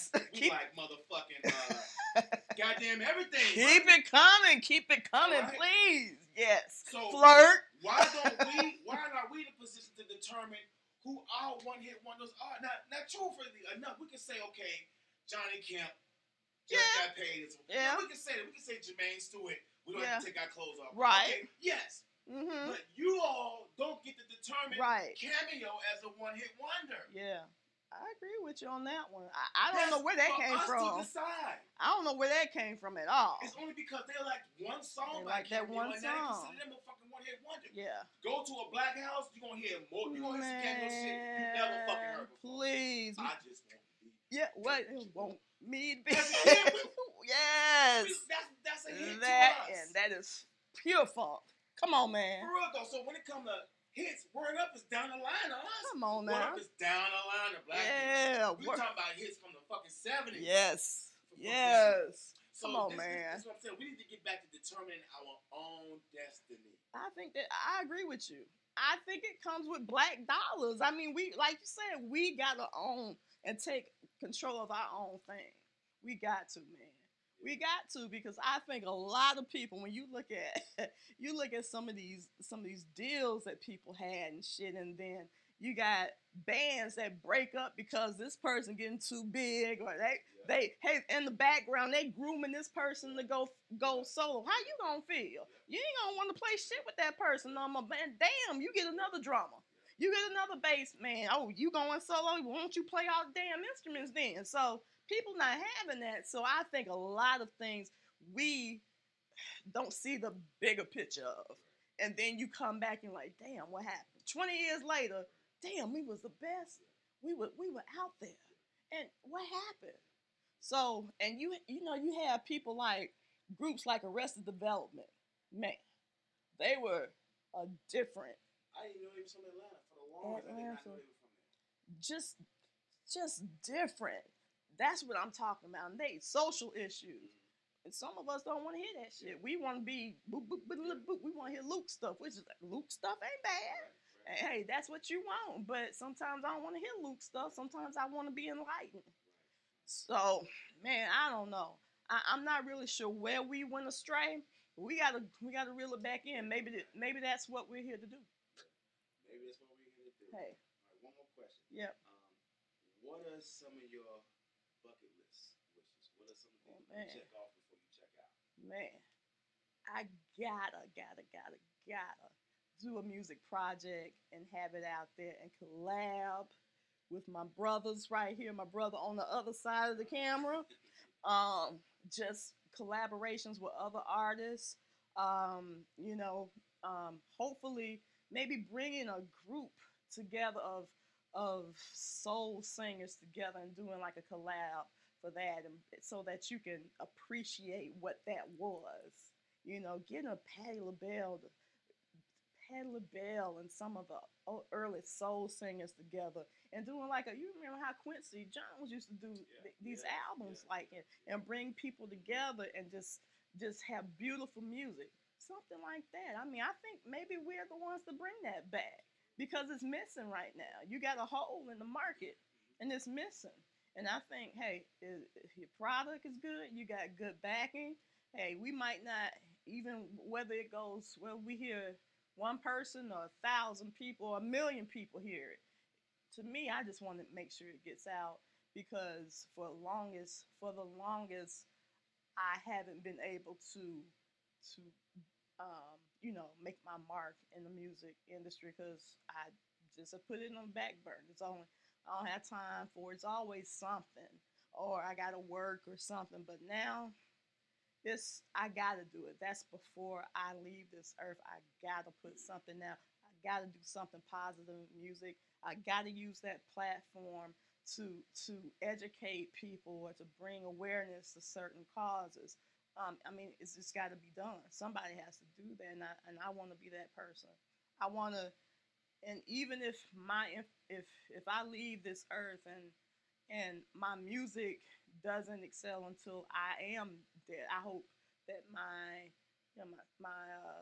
niece and my nephews, my godson, my goddaughter, they can say that, hey, you know what, she made an impact while she was here, even if it was for a small while. But yeah, and then maybe carry that legacy on. So it's about generations now. Yeah. Yep. Thank you for coming through, giving You're us your welcome. insight, information, anything, shout outs you want to give out, anything like that? Man, hey, I would love to thank my mom. First of all, she has been a wonderful support system. I appreciate her, and anybody and everybody else who has continued to back me with this music thing. I appreciate all of you guys. I would say names, but then I don't want nobody to get mad if I missed somebody. But everybody that has done it, you know who you are. I appreciate you. Peace. Mm. Man, dude. Very insightful, very informative. Thank you so Ooh. much. You did your thing on that. Breaker, come on, man. Breaker. You can't think every time I move, it's time to go. Breaker, it's time to go, dog. Wow. Chet Atkins.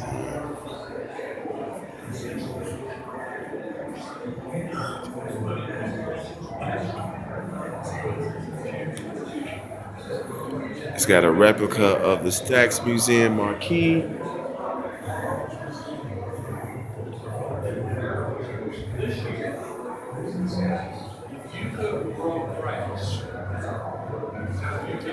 Wow.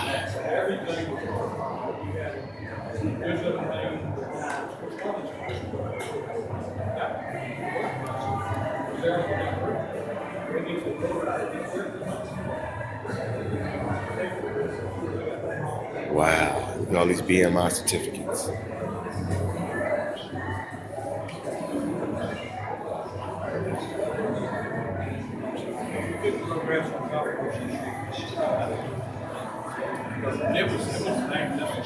Woo! That's when you put that tape in there, boy. Yeah.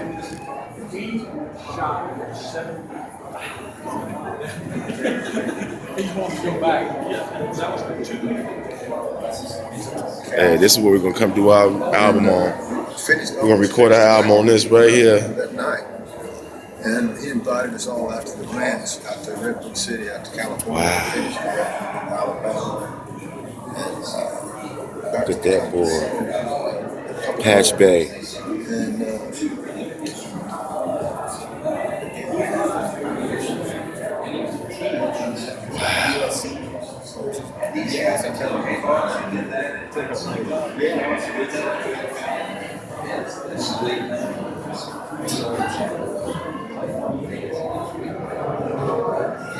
Wow. Look at this. This is what I need. I need this stuff, boy.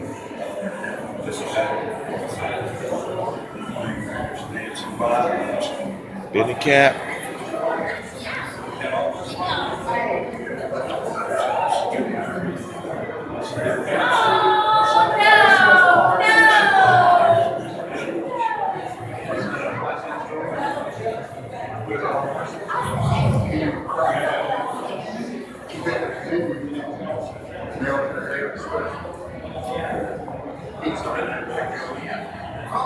Wow, this is nice. Buddy Holly. Wow.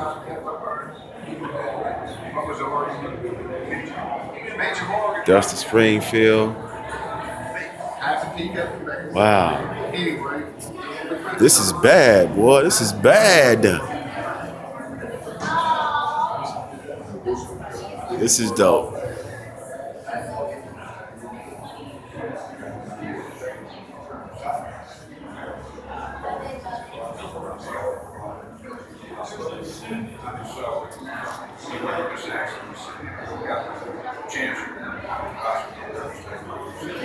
Replica of Sun Studios. Memphis recording service, huh? Wow, these kind of buildings ain't even around no more, yo. That's Bill Street right there. We helped take some of the seats out of that place, and I remember packing around with 2 hammers, trying to hammer one of the bolts about the concrete. Wow. Memphis Horns. Just for your love. One of them guys just passed away too. Staple Singers. Somebody sent that a legal letter saying that they would stop using this because we already have signed a copy. And they set up all night long trying to come up with it. And I don't know whose idea it was.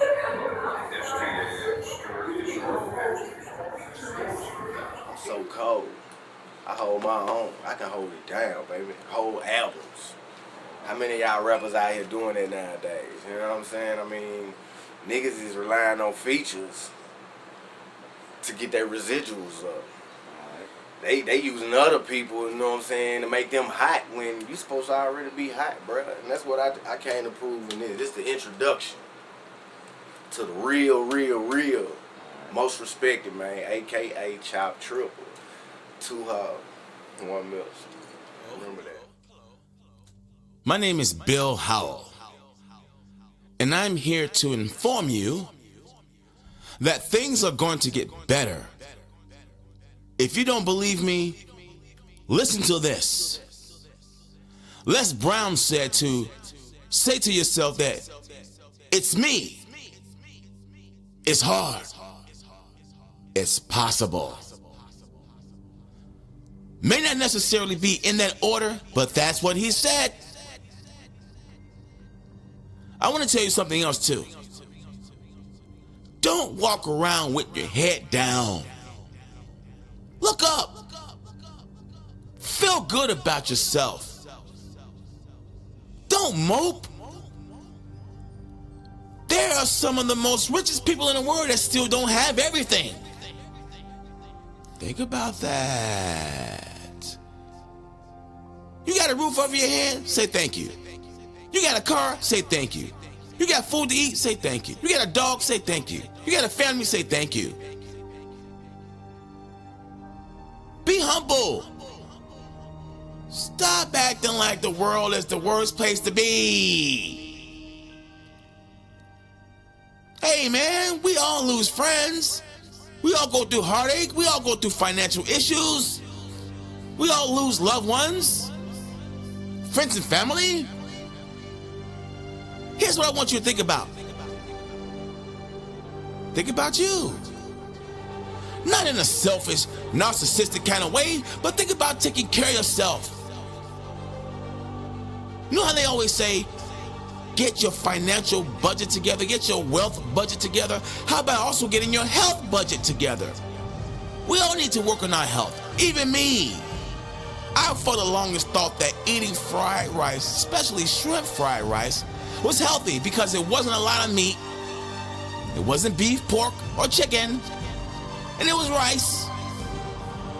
And wrong. So even myself, I'm still figuring it out. But that's the key. I'm still figuring it out. And so should you. I'm going to leave you with this. Never, ever, ever let anyone's opinion of you define you and your reality. You are unique. There's only one of you. Even if you're a twin, there's still one of you. Peace. Goofies, I am the groovy wrong. And plus I go 8 nuts, all of the groupies on them. I never had to sell up for the bucks. My life is a movie, young, and to show how I outsmarted all of the stooly moments. Just roaming through the jungle, no lying, I'm to be coming. So I suggest just do yourself a favor and rest before that license ratchet squeezed out your Adam's apple. And just enough reality opened my eyes to see that. That's why I need it all, so I can pop and attack you and J-Rock can claim it was self-defense, yes.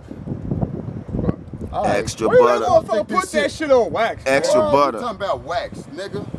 Alright, man. I be trying to record you. Why you trying to record me, man? Well, what you doing now, Jay? I mean, you ain't got nothing. You ain't got nothing to take back home. You ain't got nothing for me, man. Don't goofy me, man. Exclusive That J-Rock, nigga said Google me, man. Exclusive J-Rock. Yes. Yeah, man. J-R-O-C-K, backwards living, bro. Done data. Man. Done data. I'm not playing. We gonna master. Why you didn't watch your name, man? What the fucking CD, man? We listen to the Fuck, shit I on. don't give a fuck about no CD. Have you seen? You ain't making no. Have you seen Strata Company? Nobody own this creativity or this fucking shit. I'm talking about your own. But who? The nothingness we lost it to? So what y'all still doing, man? Y'all still producing some motherfuckers? You talking about? I'm still producing. Yeah, I'm still producing. I'm DJing. I'm DJing now, Blade. I'm up there with you now. You been living around For real though, I'm DJing. Hey, let me tell you who I'm talking to. I'm talking to DJ Blade, my homeboy, my brother. I've been knowing since 1990. So what's that? 25 years. So that's 25 years. This has been my brother, and he fell off on a rap shit, man. He fell off, man. Okay, he just retired. Okay, that's understandable. Come back out of motherfucking retirement, you niggas still with us. Alright, like, but this dude is a co-producer. He has a label called Cut Records. I'm waiting on the act, man. You know, You niggas gonna wait till I'm 56. you could do some work for me on my sound, for my project. You could do some work for me for this film. I already got shit for you. I need some nice instrumentals. Come on with that. Come on. I need that shit, man. I need all that shit for the film, man. When Butch was living? Yeah. Okay. When Marcus? Yeah. You want documentaries? Nigga, I got all that shit when we was young, nigga. We was young, had hair and But I'm saying though, I need some beats, I need some instrumentals for this film, you know what I'm all that saying? shit stuck on 3. And now, you know what I'm saying? Now, you know, I got paperwork you can sign and everything. I got something now. And what don't kill you make you stronger if you allow It it. have made me stronger, Do dog. you realize you the present you right now? But With 20 years of it? Okay. I got it all. Okay. I got it all. It's all good. I got it all done, son. Hey, I believe you. You know how? I always know. I don't do music. As soon with as I everybody stop, that motherfucker do. I start focusing on myself. Shit got better? Shit got way better. I start getting everything I want. I got everything I want. Right. I don't even need shit. Been there, done that, left the shit because obviously I didn't need it. Before all that shit. I can dig it. Get your passport, nigga. I can dig it. Well, I lost That's what I be talking about, my man. greatest. I can't even fuck with these bras no more. You know why? Because they can't swim. Bitch ain't gonna be fun. You can't take her out the country if she can't swim. She can't swim, you ain't gonna have no fun with her. You know why? She gonna be on land. Bitch might drown. Real shit is when you swimming underwater, looking at fish and shit. These tropical ass fish you ain't never seen before. That's what we snorkeling, that's what it's called. Right, snorkeling. Motherfuckers ain't never done that before. We out here on these dirty ass beaches and shit. I'm on the corner of 47 and Wabash, and I ain't never been snorkeling. You know what I'm saying? It's fun, trust me. You know what I'm saying? Niggas out here looking like this, still picking up bitches. It don't matter, man. It's your swag, dude. That's what keep telling them. Hey, just don't let no fucking chick, man, no bitch, no beautiful, intelligent, thick and caring human pull her fucking panties and her pants off simultaneously, man. Cut the light on, man. You hear me?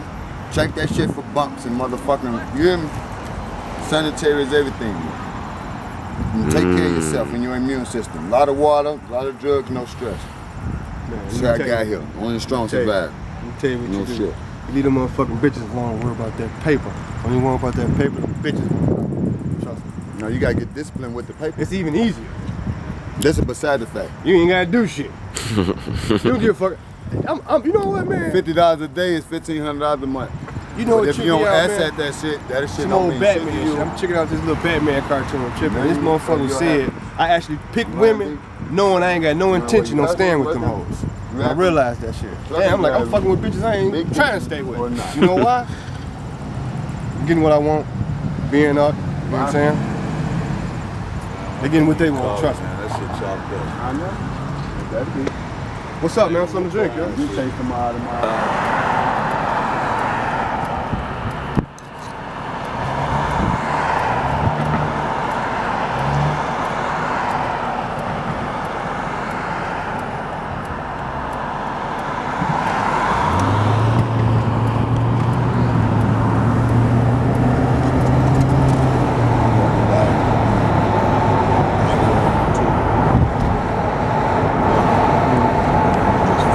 Yeah, I'm just filming. Yeah, I mean, it's picking up audio. I'm just filming.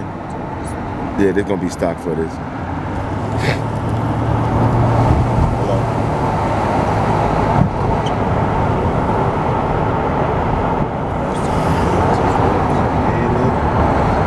They getting that building too?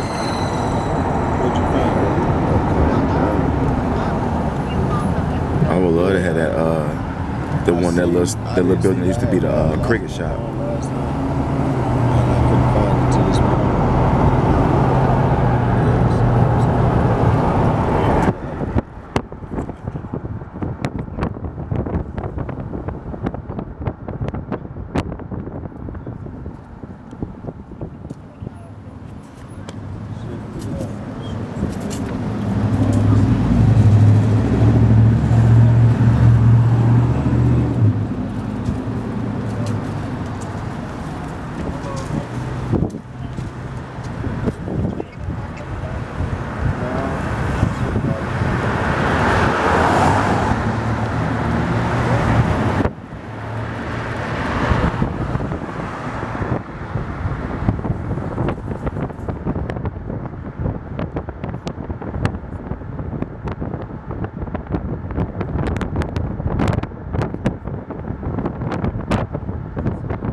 We rolling.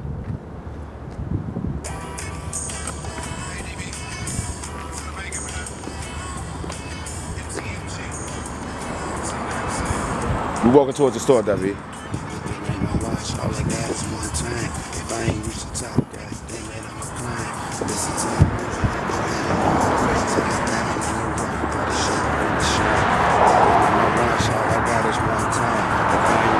Come a little closer, David, so I can hear the music.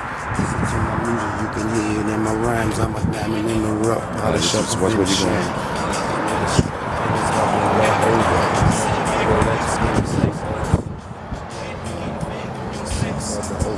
Trying to make it big like my name was as a ruler, had to see the measure. Had to see it all, go ahead and buy. In the summer, spring, got the winter when I fly.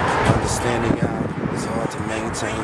Niggas say you make it, then they look at you strange. I ain't complain, I maintain things on my brain. Niggas fell like an umbrella soon as it rains.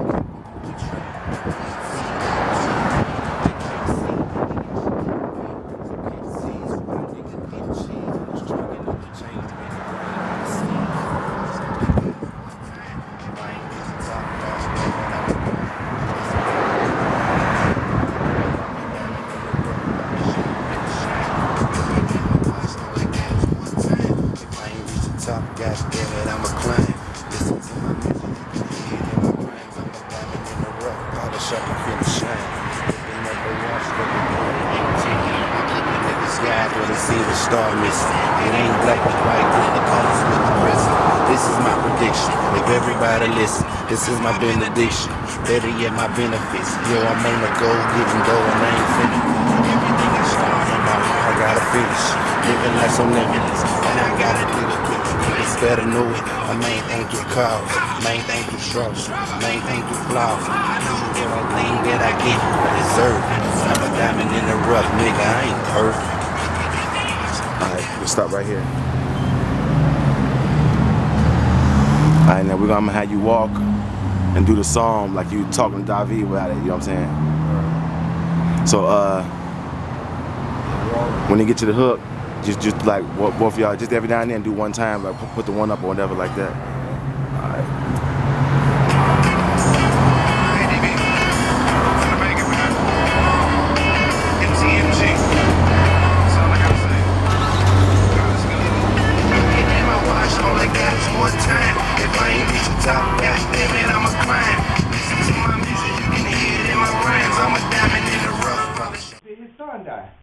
Wasn't too long after that. Not a chance of them pushing two and two together. No. They killed Bill Cosby's son, just like they killed Michael Jordan's father. And just like when Michael Jackson purchased the right of the Beatles, what happened? His career went down slide after that. No, it didn't. Yes, it did. He bought that in the early 90s. He had like 20 million platinum albums after that. As soon as it happened, what happened? As soon as he bought the Beatles, as soon as he bought the rights to the Beatles, you started hearing rumors. You started to hear rumors. You didn't hear no rumors before then. Michael Jackson, he did put his to get those rumors out there. Stuff he did do. He even said in the interview, I couldn't believe he ever said this shit, that there's nothing better than spending your time in the bed with a child, right? Something like that. Said in the interview with that dude. With when he talking, Ed Gordon talking to him? No, the other dude. Oh, that dude, the one dude that did the little documentary with him for a few days? He said I don't know. Man, you don't say no stupid that was his bad. That was PR. That was PR fucking at his worst, because for one, the PR should have said, you know what, you rephrase this. You rephrase that statement. You don't say that statement that way, but we know what you mean. You rephrase it another way. Right. I know what you got, but you don't That's say what I'm it saying that though. way. That's what I'm saying though. Michael Jackson been in the public eye too long to know how to motherfucking do these interviews. So maybe they should have had somebody on the set with him, like an agent or a lawyer, saying, "Yo, cut that, scratch that for the record," or whatever. Then, remember, he said he had his own cameraman there, and he had the real footage of what happened, and they edited so much of what happened. That could have been one of those segments. Do that tomorrow? Don't bullshit yourself.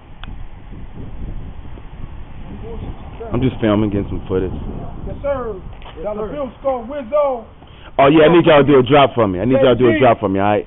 I need all of y'all to like introduce yourself and then say something about my radio show, podcast, broadcast, radio. Alright. This is JG, and I listen to WMTE podcast on the radio. Podcast, broadcast. WMTE podcast, broadcast, radio. WMTE radio. Alright, go ahead whenever you're ready. WMTV podcast, broadcast. WMTV. WMTE. Money Tree Entertainment. Hey, yo, check it out, man. My name is JG. I'm chilling with my boy DB on WMTE. It's cool. I can edit that. No. Come on, let's do it again. I can edit. Go ahead. Too many numbers and shit. You might have to hold up the cue cards and shit.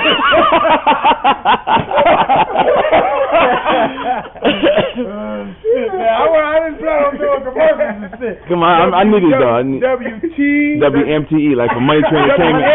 WMTV. Money Tree Podcast, broadcast. Radio. Yeah. You ready? Yeah. Check it out, man. This is. Come on, man. No, go. I gotta go. Check it out, man. Right. Go ahead.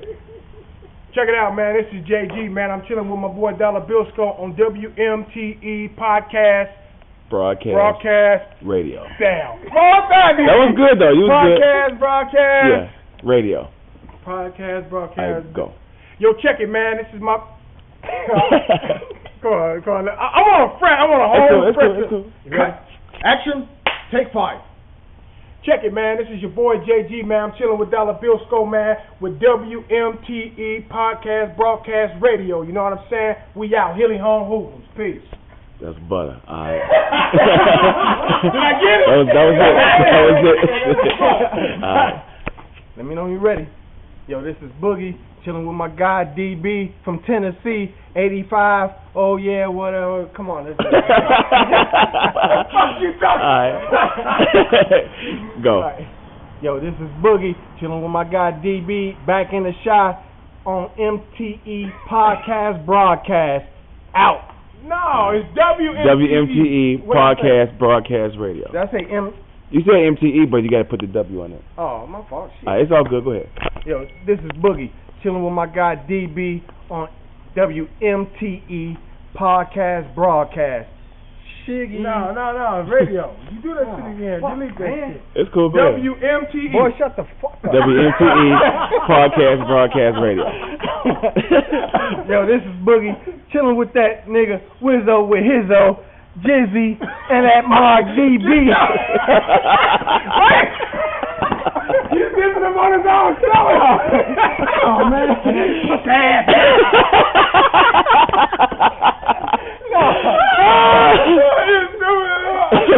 Yo, this is Boogie chilling with Wizzo with Hizzo, JG, and DB, listening to WMTE Podcast Broadcast Radio. Boogie out. Butter, I like that. Yes, sir. All right. Now, what is it again? WMTE Podcast Broadcast Radio. You ready? Yep. This is Wizzo, honorary Hilly Home Hoopin', chilling with my boy DB from WMTE Podcast Broadcast Video, Westside Connection. Radio. You was almost there, but it has to be radio, not video. That was good. No, that was good though. You know say radio? You said video. It's cool. It's cool. Come on, give me one more Wizzo. You got it. Oh man, let me see. WMTV Podcast. WMTE Podcast Broadcast Radio. But I gotta say radio. Yeah. You can't edit me, DB. Just give me a fresh tape. Just give me a fresh tape. Okay. Hold on. Whenever you're ready, go ahead. Okay. This is Wizzo chilling with my boy DB. Oh, now I'm messing up. Okay. You got it. Okay, wait a minute. WMTE Podcast Broadcast Radio. Okay.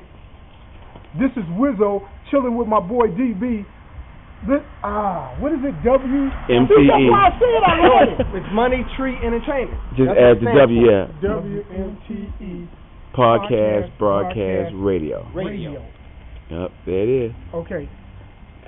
This is Wizzo chilling with my boy DB, listening to WMTE Podcast Broadcast Radio, Westside Connection, Hilly Home Hilton's, nigga.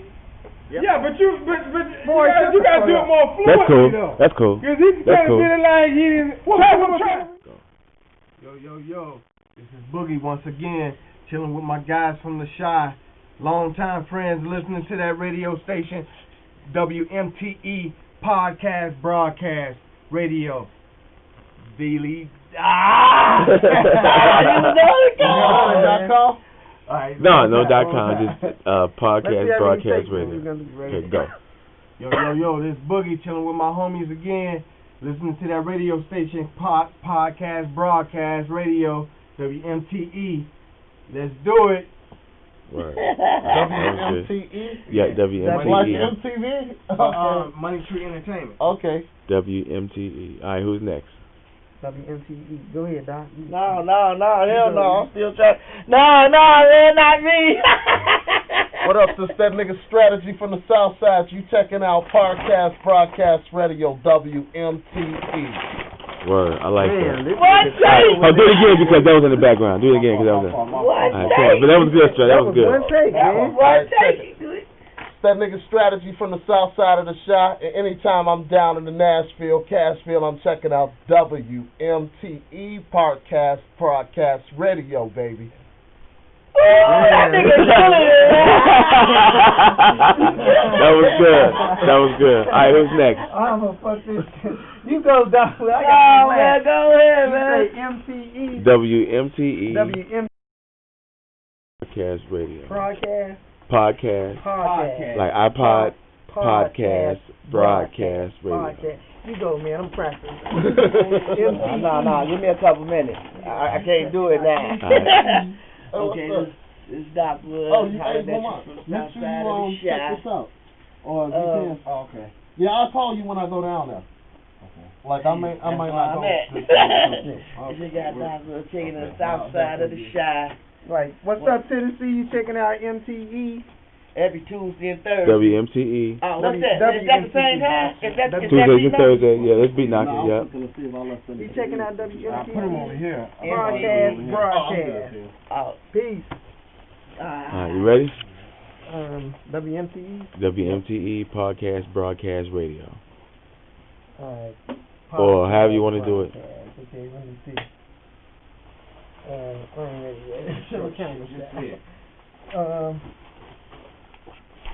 Hold on a second. Right over here by the Rose and Wall.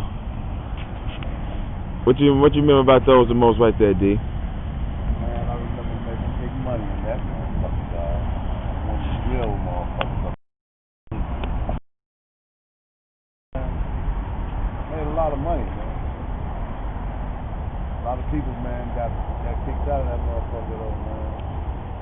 Now look what they doing with that motherfucker. Look at it. On Wabash some too, boy. Yeah, man. It's pretty long. Wisconsin, Indiana, and the Hunted. Some of the people that they moved up out there. Yeah, all the motherfuckers gone, dog. All the motherfuckers from home state gone too. Just scattered them out. Man. That's why there's so much crime in the motherfucking Chicago area, man. Because you can see if they was all in one spot, they could have them contained. Right. Or whatever. Right. They call up animals or whatever. Because they don't let the animals free. Since some motherfuckers is out, they can't contain them, and it's just crime going up because they out everywhere. Right. They used to being all hooked up in one building together and shit, you know what I'm saying? Right. Now everybody out, they don't know what to do. They sell drugs in one spot for 13 or 14 years, and then you let a motherfucker come on the block and try to sell what he got on your block. It's gonna be some wars and shit. Yeah, it's gonna be some wars. Yeah, you're right. That's straight up. Let it ride. Be it the police or any motherfucker can be in this shit. This shit's fucked up out here. Real fucked up out here. Niggas can go to the store, man. That's messed up, man. Old 47th Street. These guys is motherfucking peace. No police ain't to fuck with nobody. Everybody needs to work and do their shit. Some motherfuckers got a hold of this shit. Fucked up.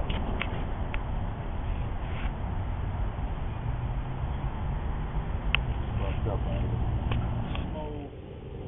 I hear Washington Park, Dolo for Soto, babe. Twisting and shouting. Ow! Just enjoying the Chicago weather. It's nice as hell this Monday morning. I'ma do me. I'ma do me. Looking out for the police. For the Jakes. Got a crooked eye for them Jakes.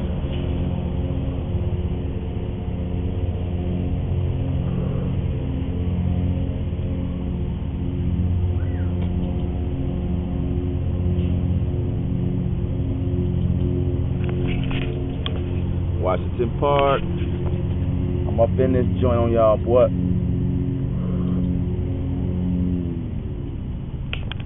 Right back. $1 bill. I'm in Washington Park right now on the south side of Chicago. This is the park I grew up in years ago all my life. A lot of my memories, a lot of my dreams are based around this particular part of Chicago. As you can see, they're out doing their thing. Park together, clean. So me and my girl was up here like a couple of weekends ago, actually last month really. Grilling out, doing our thing, having a real good time out here.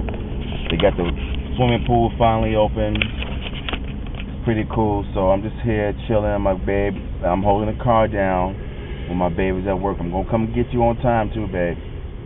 So I'm just out and about. Kick it with your boy. Let's go.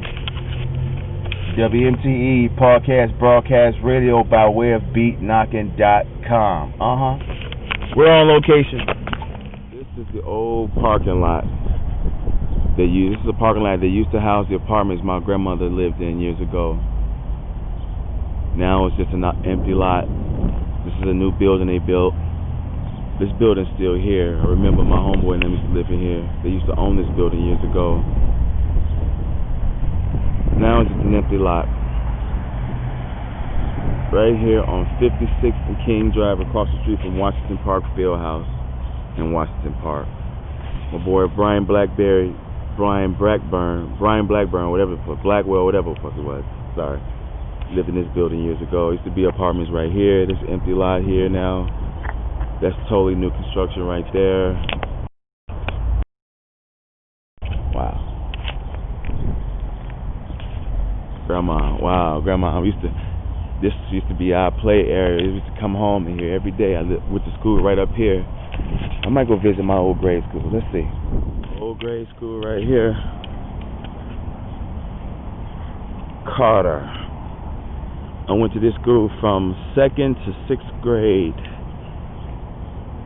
I remember hanging out on these little fence right here. This wasn't here though. This building's always been here. They're fixing it up now. This building's always been here since I was a kid. Wow.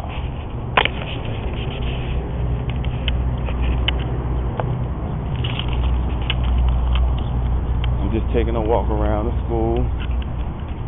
There used to be some monkey bars and stuff over here. They moved all of that. Used to be some right here, but they moved all of that. We used to play softball. We used to come out here for recess and play baseball, softball. I remember this is our lunchroom auditorium, and this is just amazing. We used to play ball right here. Used to be a little rec center here, but they moved it.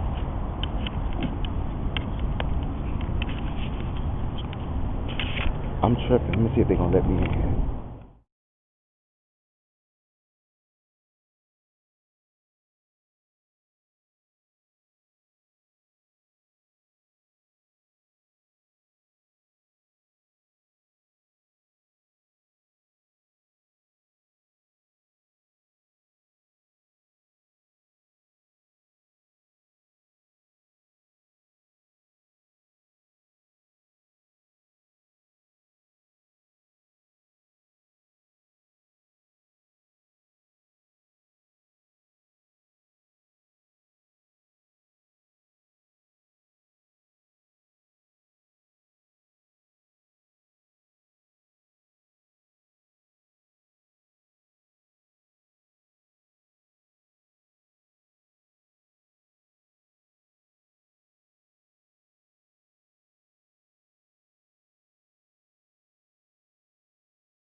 This is where the Robert Taylor projects used to be. You got to pay to park over here now. They tore down the damn projects. And now it's all open land, all open field. DeSable High School still over there, but these used to be projects right here. The red buildings, Robert Taylor, right down there. Our old grade school, Bay. Pool, that's the park. This is serious right here. This is really serious right here. I mean, this used to be the parking lot. The parking lot I'm in right now used to be parking for the projects for the Robert Taylor. You know what I'm saying? These buildings right here, the little strip mall area right there, all that used to be busy. All this right here, this wall back in the days wasn't here. We used to be able to climb up on the tracks and be on the train tracks, chilling, kicking it. But now they've covered all that up, which is safe, which is cool. But this is part of my childhood right here. This is some of the places I be having them dreams at. I have dreams and they only take place in about 4 places, maybe at the most 5, but I know for sure right here where these projects used to be, Robert Taylor's, this little area right here, that grade school, where I took you at earlier on 56 King Drive, Washington Park area, Allgale Gardens, and the Wild Hunters, big ups, and most definitely the Hill where me and my baby's from, 22nd down in Chinatown, all that stuff right there. But this right here used to be nothing but life. It was all life right here. I used to spend my summers. I'm spending my summer vacation now in 2010. Check out summer vacation 1975, 1976, 77, 88. 78, 79, 80. Coming down here in these projects, man, hanging out with, oh my God, it used to be Saturday morning, we used to get up. My uncle and them used to have me help them clean the stairways, 16 floors of the Robert Taylor project. Staircases on each side, so we'll catch the elevator all the way up to 16, do one side, sweep down, catch the elevator back up, do one side, sweep down. They used to pay me, used to buy me candy and stuff for helping them out Saturday mornings. I used to sacrifice my Super Friends and Saturday morning cartoons with a little bit of cheese to help keep these projects clean. The little bit we was able to do, man, was good weekend money. I was a kid, man, but man, I was making a little bit of cheese for my Saturday morning, man. I used to love that, man. That shit bring back memories, yo. They tore my fucking memories down, man. They tore my fucking memories down, man. They tore my fucking memories down, but I remember this shit, yo. My Uncle Ricky, he had a car back here, parked in the parking lot. At nighttime, he used to be jumping. Wow, man. Wow, Robert Taylor was gone. My man D.A. Smart, we both lived in 4950. He lived on 11, I lived on 11. Man, we go back, man. We fucking do this shit, man. Chicago is part of my love, man. It's part of my life. And I'm here on my summer vacation. This is how I'm spending my summer vacation, yo. Live and direct from Nashville to Chicago, from Chicago back to Nashville. You know what I'm saying? WMTE Podcast, Broadcast Radio. I'm broadcasting live on the south side of Chicago, bringing it home. Bringing it home, yo. Bringing it home. Check y'all out later. Peace. I'm over in Trailer Park, getting footage of my old grade school when I went to kindergarten. Miss Pierce, she was the teacher. Look like they're doing some reconstruction over here. There's the old pool right there.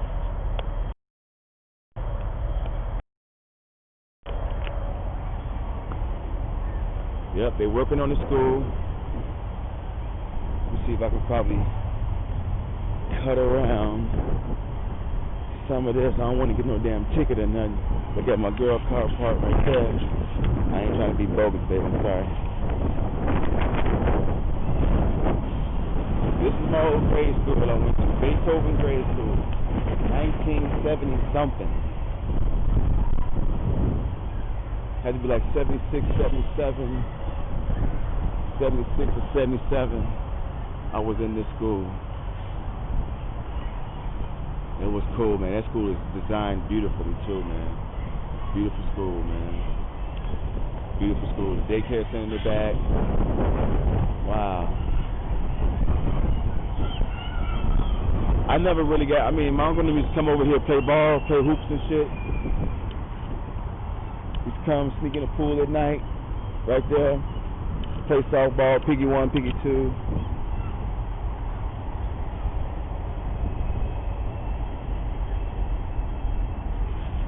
Taylor Park.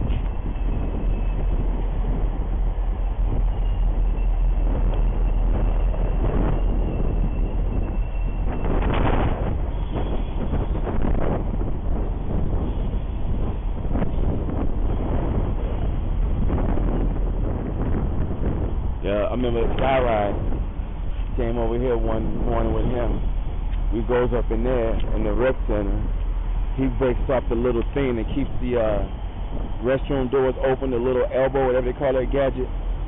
He took that, ran back to the building, made a zip gun with it. Zip guns were like little generic pistols, homemade pistols, but they'll pop. Put a bullet in that boy, it'll pop. Only good for one shot though, zip gun, pow. Now this pool right here, when we were kids, we used to come to this pool right here, swim in the pool. Summertime used to be jumping. We used to have little events in the park. Now they got some soccer going on. But we used to be right here in the park, getting our swim on. Right here in the park. Right here in this pool, right here. Yup. Just have our shit lined up against the wall here.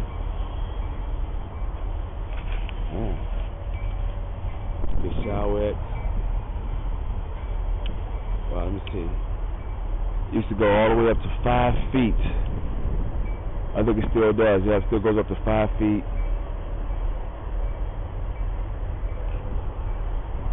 And I remember we used to come over here. We was kids. We used to have to always line our shoes and our belongings up along the line, along the wall, right, along this little wall right here.